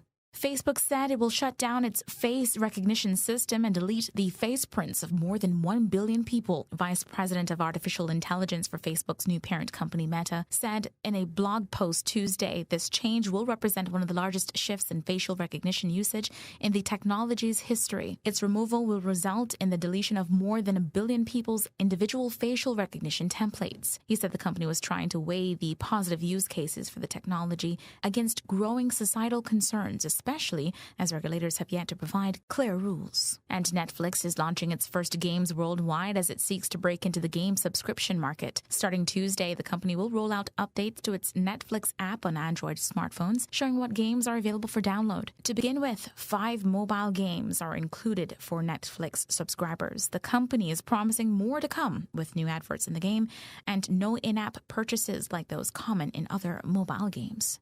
Those are your latest headlines here on Radio Cayman. I'm Shanda Gallego. For the latest in news and information, follow Radio Cayman on social media, Facebook, Instagram, Twitter. Download the Radio Cayman app or log on to our website, radiocayman.gov.ky. Talk today. But I do have some questions.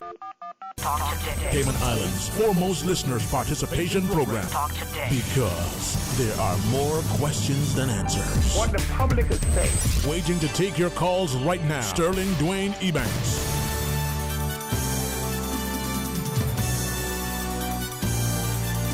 Hey, good afternoon. Welcome back, and thanks for calling. As we go straight to the phones and join our callers, 949-837 or 1-800-534-8255.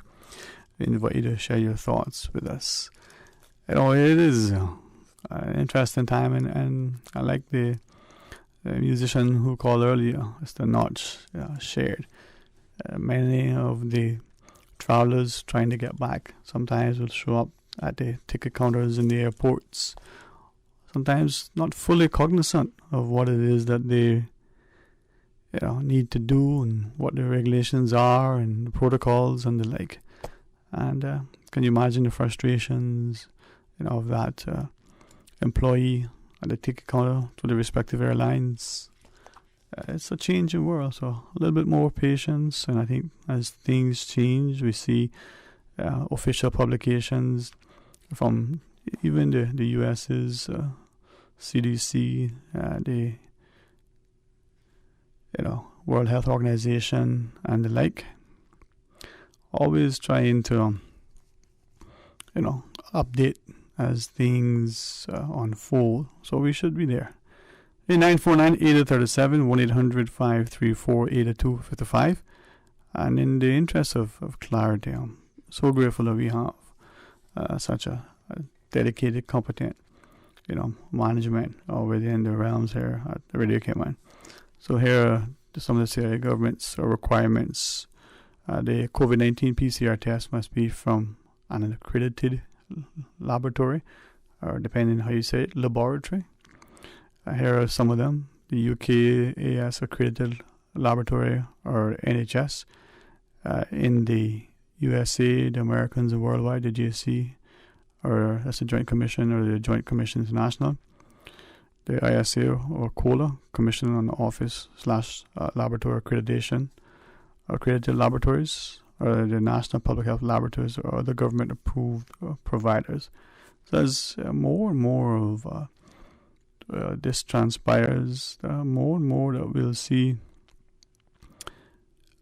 I would imagine, people starting to take up the call from official sources that we have to learn to, live with it. And as we do, we start to appreciate and value and respect our health and well-being. And with that, if some of the writings are correct, the expected modeling proves to be accurate, then this will be just something else that we contend with, or without any significant statistical consequence. But as many would appreciate, when it's you or someone that you really care about is affected, and God forbid they succumb, then that is very important. One is one too many. Now, many have shared since the recent announcement that we've reached, about 5 million people worldwide, or in comparison to the Spanish flu, or that 1918 to 20 pandemic, to the bubonic plague and the like, that statistically, the 5 million isn't a large number, and statistically it isn't a high percentage. But I would hasten to share that if it's one person, and that one person is you, or someone that you truly care about, as one too many. So are there things that we can do, such as the constantly reminder of better hygiene that we can practice, washing our hands not just before and after using the facilities, but in meal preparation. How do we prepare and keep the surfaces clean? We would probably, not just out of religious reasons, otherwise, keep certain foods from cross-contamination, but also for health reasons. Salmonella should easily come to mind. But are there other things that we can do? And perhaps be mindful of the negative consequence of not being able to socialize and fellowship. So we go to the phones. Hey, good afternoon. Thanks for calling. Mr. Green, it's me again. Welcome back again, sir. Good to hear from you. Yeah, I want to ask a quick question, and I want you to go into some depth with this. I'm going to put you on my payroll to investigate, okay? Okay, but I take the retainer first. Okay, no problem. But you got to come up with results. Yeah. You put the retainer on. But it's been for years. In every country that I go to, they have a fingerprint system. What is Cayman Islands is known most around the world as a financial center. Or if you don't want to say that, you want to say money laundering island, whatever you want to say. But COVID infested island, whatever you want to say. But why? I'm thinking that it's something that the governments, present and past governments, don't want to install a fingerprint system. I heard several years back that they had one here, but it was never installed. Don't you think that it's very important for the Cayman Islands? They have everything else. They follow everywhere else. Jamaica have it. You know, United States got it. Honduras got it. You know, all got a fingerprint system. And Cayman Islands don't have one. Is there something why really it is for certain people that live in here or come in here that they don't want to do fingerprints? But could you really find out, make some inquiries? Right. Well, let's ask two questions of each other. One, if those countries, as you've referenced, have them, and other jurisdictions likewise, then the people who come here probably will somehow, travel to those places as well. So, does it matter if we have it? If they're traveling to those other places and are subjected to fingerprinting in those jurisdictions? We should have our own. I think we should have our own. Why do the other countries have it we don't have? That is the question I would like to find out, because no government want to go in that area. And like I said before, I heard several years back that they had one, but it seems like, they have to keep updating them or something. I don't know how the technology goes. I'm not into that. But fair enough. I know a fingerprint system should be needed, because I know we got a lot of people here coming in under the radar. But then if they're coming under the radar... Do you have any idea why Cayman don't have it? Well, no, certainly not that I would venture publicly, but let's ask the question. And if the UK is concerned with good governance, law and order, and national security and the like it can with other things, if this was a priority, would it not have insisted that we install it as well? The UK concerned with the UK, sir. Tell me something, does Bermuda have it? I don't know specifically if it does or it doesn't. Does Turks and Caicos have it? Well, you said Jamaica has it, but does it have it? My understanding is that Jamaica doesn't have one either. No, Jamaica got fingerprint system. They do? They're already in, and I had a show fingerprint. How recently? Like 5 years ago. Okay. Honduras got it too. And this is on as you enter and before you leave the airport or the port of entry? Yes, right on the airport before you leave the immigration department to go to customs in Honduras, they fingerprint you right away. Just as you pass them your passport, they fingerprinting you. Okay. Right away. Okay. And that was Lisa. That was up until August, when I was down there coming back. They had to do a fingerprint coming in and going out, sir. So why Cayman don't have it? Why is Cayman? Why is the government? And I mean, I'm not talking about this present one. They just got in there. But the past ones, why? Could you find out? Can you make some inquiries and find out why? Or anybody that is listening to me can give some sort of an answer, because I would really like to know. Because we really need to have our own system.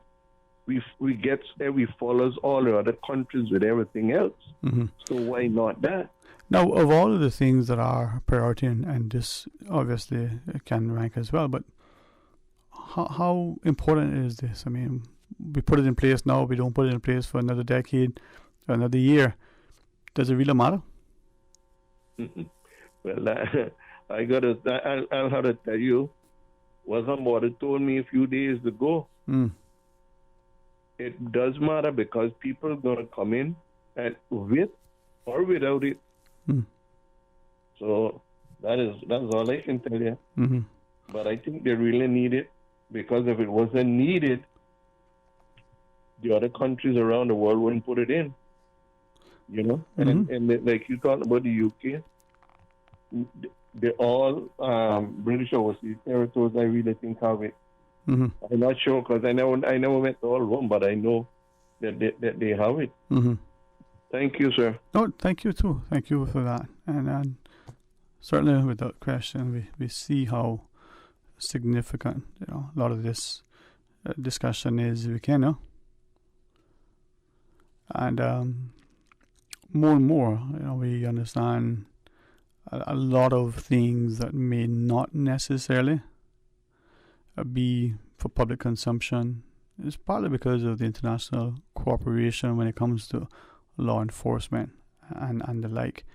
And just like we've been asked perhaps to trust the medical advice relative to how we are to live with this new environment, perhaps we should be equally trusting, if not more so, of the sort of the justice system, law enforcement and the like, when it comes to crime detection and protection, the assistance and cooperation amongst the jurisdictions, the participation of witnesses, whistleblowers, and the other willing parties to some of these proceedings.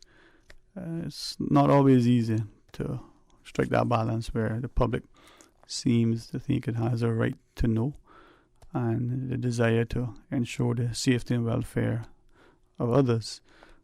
But it's also interesting that the things that we probably should know, want to know, we don't ask and we don't question. All right, final break, and then we'll take that one and then take your calls. Stay tuned. Are you planning a social, an office party, or event over the holiday season? Make the most of your holiday party and leave the catering to Subway. Choose from small and large sandwich platters, double meat wrap platters, and top it off with optional cookie platters for dessert. Or ask about our Subway Box to Go with the option of a 6-inch or foot-long sandwich, 1 cookie, and 1 bag of chips. Cater your holiday parties with Subway. Visit subway.ky for menu options. Subway, eat fresh. We may be in Christmas shopping mode, but 'tis the flu season too. Savannah Pharmacy has immune system boosters for the entire family with a range of vitamins and supplements. Their knowledgeable and courteous pharmacists are always available to offer the best advice and products. Remember, they are always just around the corner with everything your family needs and convenient opening hours, including Sundays and holidays. Savannah Pharmacy. For more information, call 946-3336. A friendly holiday reminder. You can WhatsApp your Savannah Pharmacy prescription to 929-5045. That's 929-5045. Your Radio Cayman 6 p.m. news, Monday through Friday, is brought to you by Logic. Your life connected. Do you want to serve your community? How about learning new and exciting skills? The Cayman Islands Regiment is now accepting applications for volunteers. Caymanian and permanent resident applicants should be between 18 and 50 with a clean police record. No military experience is required. Apply online at www.gov.ky/CI Regiment. Applications close on November 15th, 2021. Talk today. But I do have some questions. Talk today. Cayman Islands' foremost listeners participation program. Talk today. Because there are more questions than answers. What the public is saying. Waiting to take your calls right now. Sterling Dwayne Ebanks.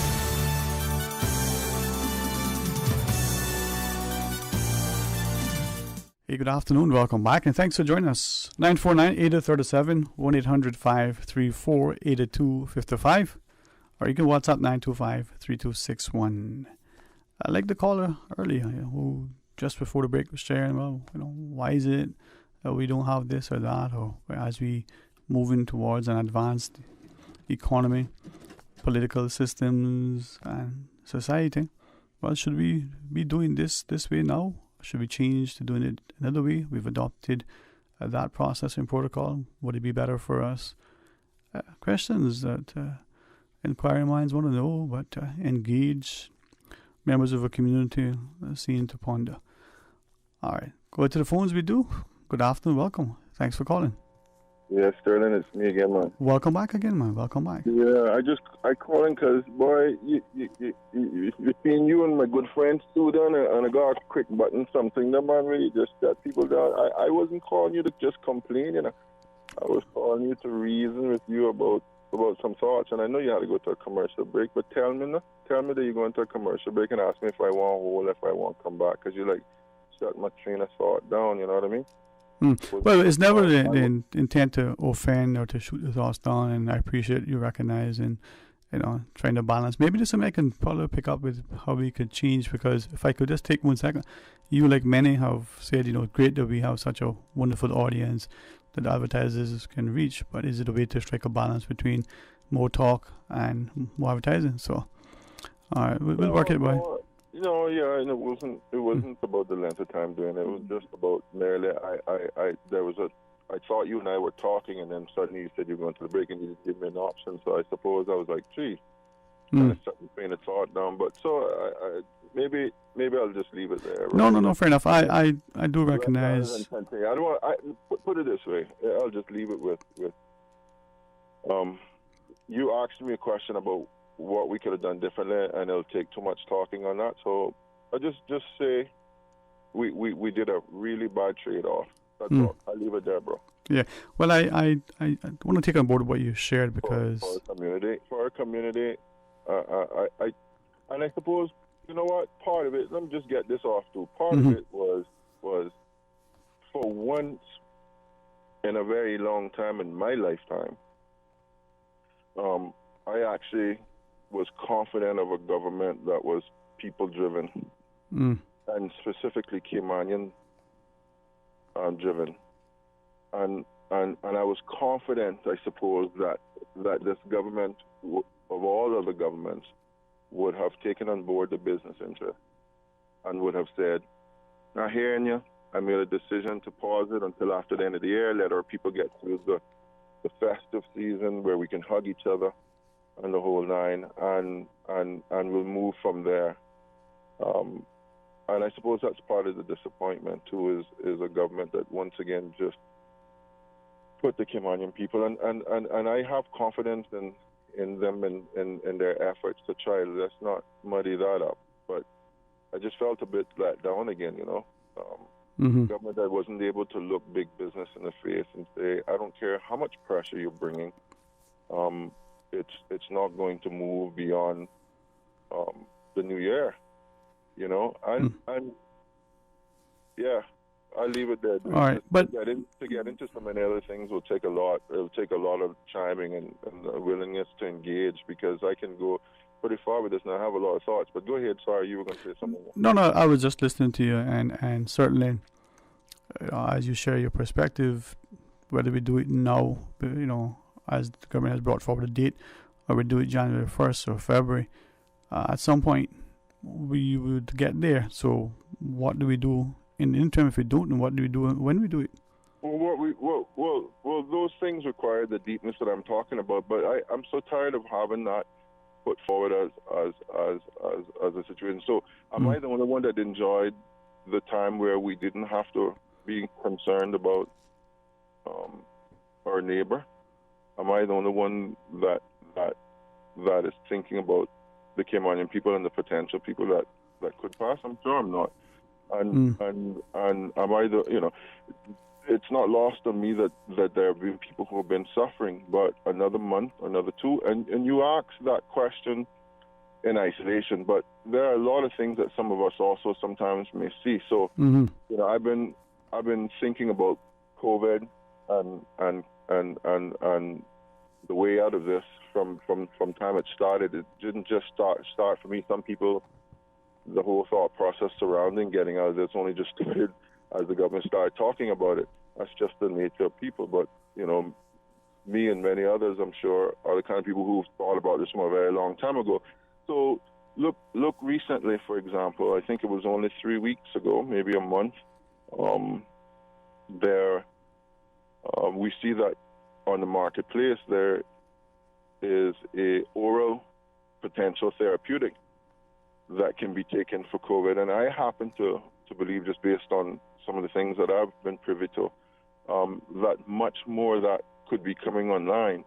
I also believe that 3 months ago, for example, when the United States are a major partner, where most 80% of our visitors come from, the numbers were going in the right direction in terms of going down.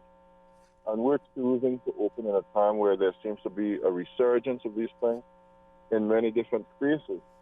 And we also act as if we're this very huge country. So one of the things that I said was that a bit of respite is how I put it from COVID, whether you can get in your car and drive 2 cities over and get to something another. That's not possible in small Cayman. And adjusting around this reality of having to be concerned about the person that's next to you in the whole nine, there needs to be some possibility of having a respite, sort of locking up in your room or in your house rather, at the end of the day with just those immediate family. And even then, you don't know who they've been around. That bit of respite we're not going to be able to achieve in any large measure in Cayman, if you ask me, because we're just small physically. I mean, you think about the BRAC, 70 positives, and look at how small the BRAC is. I can't imagine what the pressure cooker is like over there. So, and that is probably one of the things that we're not hearing enough of from just generally, and even the medical community, the psychologists and psychiatrists have weighed in somewhat relative to the impact on the people's mental health. But let's ask the 2 questions. Exactly. Right. In fact, sorry, Dwayne, they've been touting it the other way, not so much the psychologists and them, but the openers, where we have to get open because people are suffering mentally from not being open. Cabin fever. But look at the reverse. What's going to happen? Right. So let's ask then. I mean, go back to the opening date, December or January. I mean, what could happen in 1 month could happen in the next. A few days apart. A number of things, Dwayne. We're not going to dump it. A number of things could happen, but not the least of, I just pointed out, too. The numbers in the U.S. could change drastically. It only takes a few weeks for it to start to go the other way. For whatever reason, it doesn't matter. For whatever reason, we could also get new therapeutics, but also our own well-being. The fact that we're going to go into a festive season, which is only a month or so away. So let's reverse that and put it the other way around. Why couldn't they have waited another month or two? So we have given up. That's what I talk about, the trade-off. We're giving up this peace of mind and sense of being able to live without, any major sort of concern to basically living as we are now. And I only think it's going to get ramped up, in my view. Right. If everything pans out the way that it normally does is what I'm getting at. No, and I hear you. For everywhere else, that is. Unless we think we're unique, and as I asked one time, unless we think we're getting a different COVID. Yeah, well, that's the other thing too, right? We're listening increasingly from different quarters, and now the latest chant is learn to live with it, right? We've gone so badly. Sorry? I reject that on so many levels, especially the way that it's used. Yeah, understandably. But why is it then that many of the people who for a long, long time were saying something similar, and we're talking people who otherwise seem to have been people that we respected, valued, thought highly of, they were saying things that have somehow caused them to be castigated, maligned, ostracized, and really looked at in a very negative light. And fast forward months or even a year later, some of these things are now coming to light. Simply to share that maybe this whole thing is causing a greater harm to our relations with each other, putting, like you said, great pressures on us, our health, our mental health, our physical health because of the stress. You use the phrase, the potential pressure cooker. So I'm wondering, what is it that we're doing, and are we thinking properly about this whole thing? Well, Dwayne, I'm going to put in context what you said to perhaps listening to over some time in terms of your interactions with many different groups of people. Certainly, the response can't be to not do anything like wear masks and social distancing or otherwise, because I happen to be a believer in that would not be very sensible, and that COVID is real, and that it is potentially killing people. So that I'm not sure if that's perhaps, because that could only be the only other alternative. But I did want to also say that I wasn't making comments like living the way that we were in isolation. I mean, I think of the BBC coverage that I heard just the other day in relation to China. I heard a news story on China with billions of people. And they are taking zero response to COVID anywhere in their community. If it just outbreaks anywhere, they shut everything down. And we're talking about millions of people. And so we some of these people, some of these businesses and organizations are acting as if, and we hear it in their advertisements that they place on the radio, talking about, come on, Cayman, let's open up, the rest of the world is leaving us behind. What kind of, that is just so shallow. It irks me every time I hear that. I have to turn it down because it's so shallow. And they use a token Caymanian to use their voice to say that sort of thing, kind of like, oh, no big deal, da-da-da. Only then, we're going to be facing a serious situation if we have a similar COVID, or unless the good Lord really has his hand on us, and I think he does, and we have some sort of special shield, and that's not far-fetched from my mind either, don't get me wrong, because my faith plays into a lot of my thought processes, so I'm not going to downplay that reality, but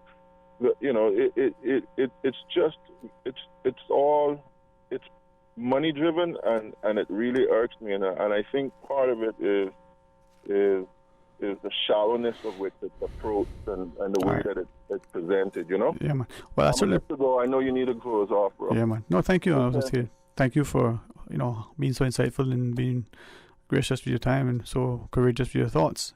Any final points you want to leave? No, man, James. All right. Have a blessed day, bro. Blessed day, bro. Thanks again, man. I would invite us all, not just because we're going to be celebrating Remembrance Day shortly, because we're reminded, not only through the ever-present presence of our veterans in our society, but the fact that some will still have serving members within uniformed services across the globe, that we should not take our freedoms and our rights for granted. And don't let someone confuse your right for a privilege. And if you think it's a privilege now, well, maybe it should be a right. And if you think it's a privilege and you ignore it, well, it'll be taken from you. And if it's a right and you don't champion it, you'll probably lose that as well. But in all things, let's be civil and honorable. Let's act with humility and respect. Let's be responsible, loving, kind, appreciative, helpful, and of great service. And above all, let's be blessed. Remember those that we draw alongside. Sometimes it's not only that we uplift them, but they uplift us. Sometimes we don't appreciate what we have before us and never even recognize that it's gone until it's too late. Well, you can't unring the bell. You can't, raise the dead unless you've been given the divine power. So live life now. Let it be your value and your worth. And until tomorrow, be blessed. Talk Today is brought to you by Subway, open 24 hours in Countryside, Anderson Square in Georgetown, and Centennial Towers in West Bay. And by the Ministry of District Administration, Tourism and Transport. Explore your history, explore your land, explore your sister islands. MedLab in Smith Road Plaza, your complete medical laboratory solution. Call 949-7331. And Savannah Pharmacy in Countryside Shopping Village, convenient opening hours including Sundays and holidays.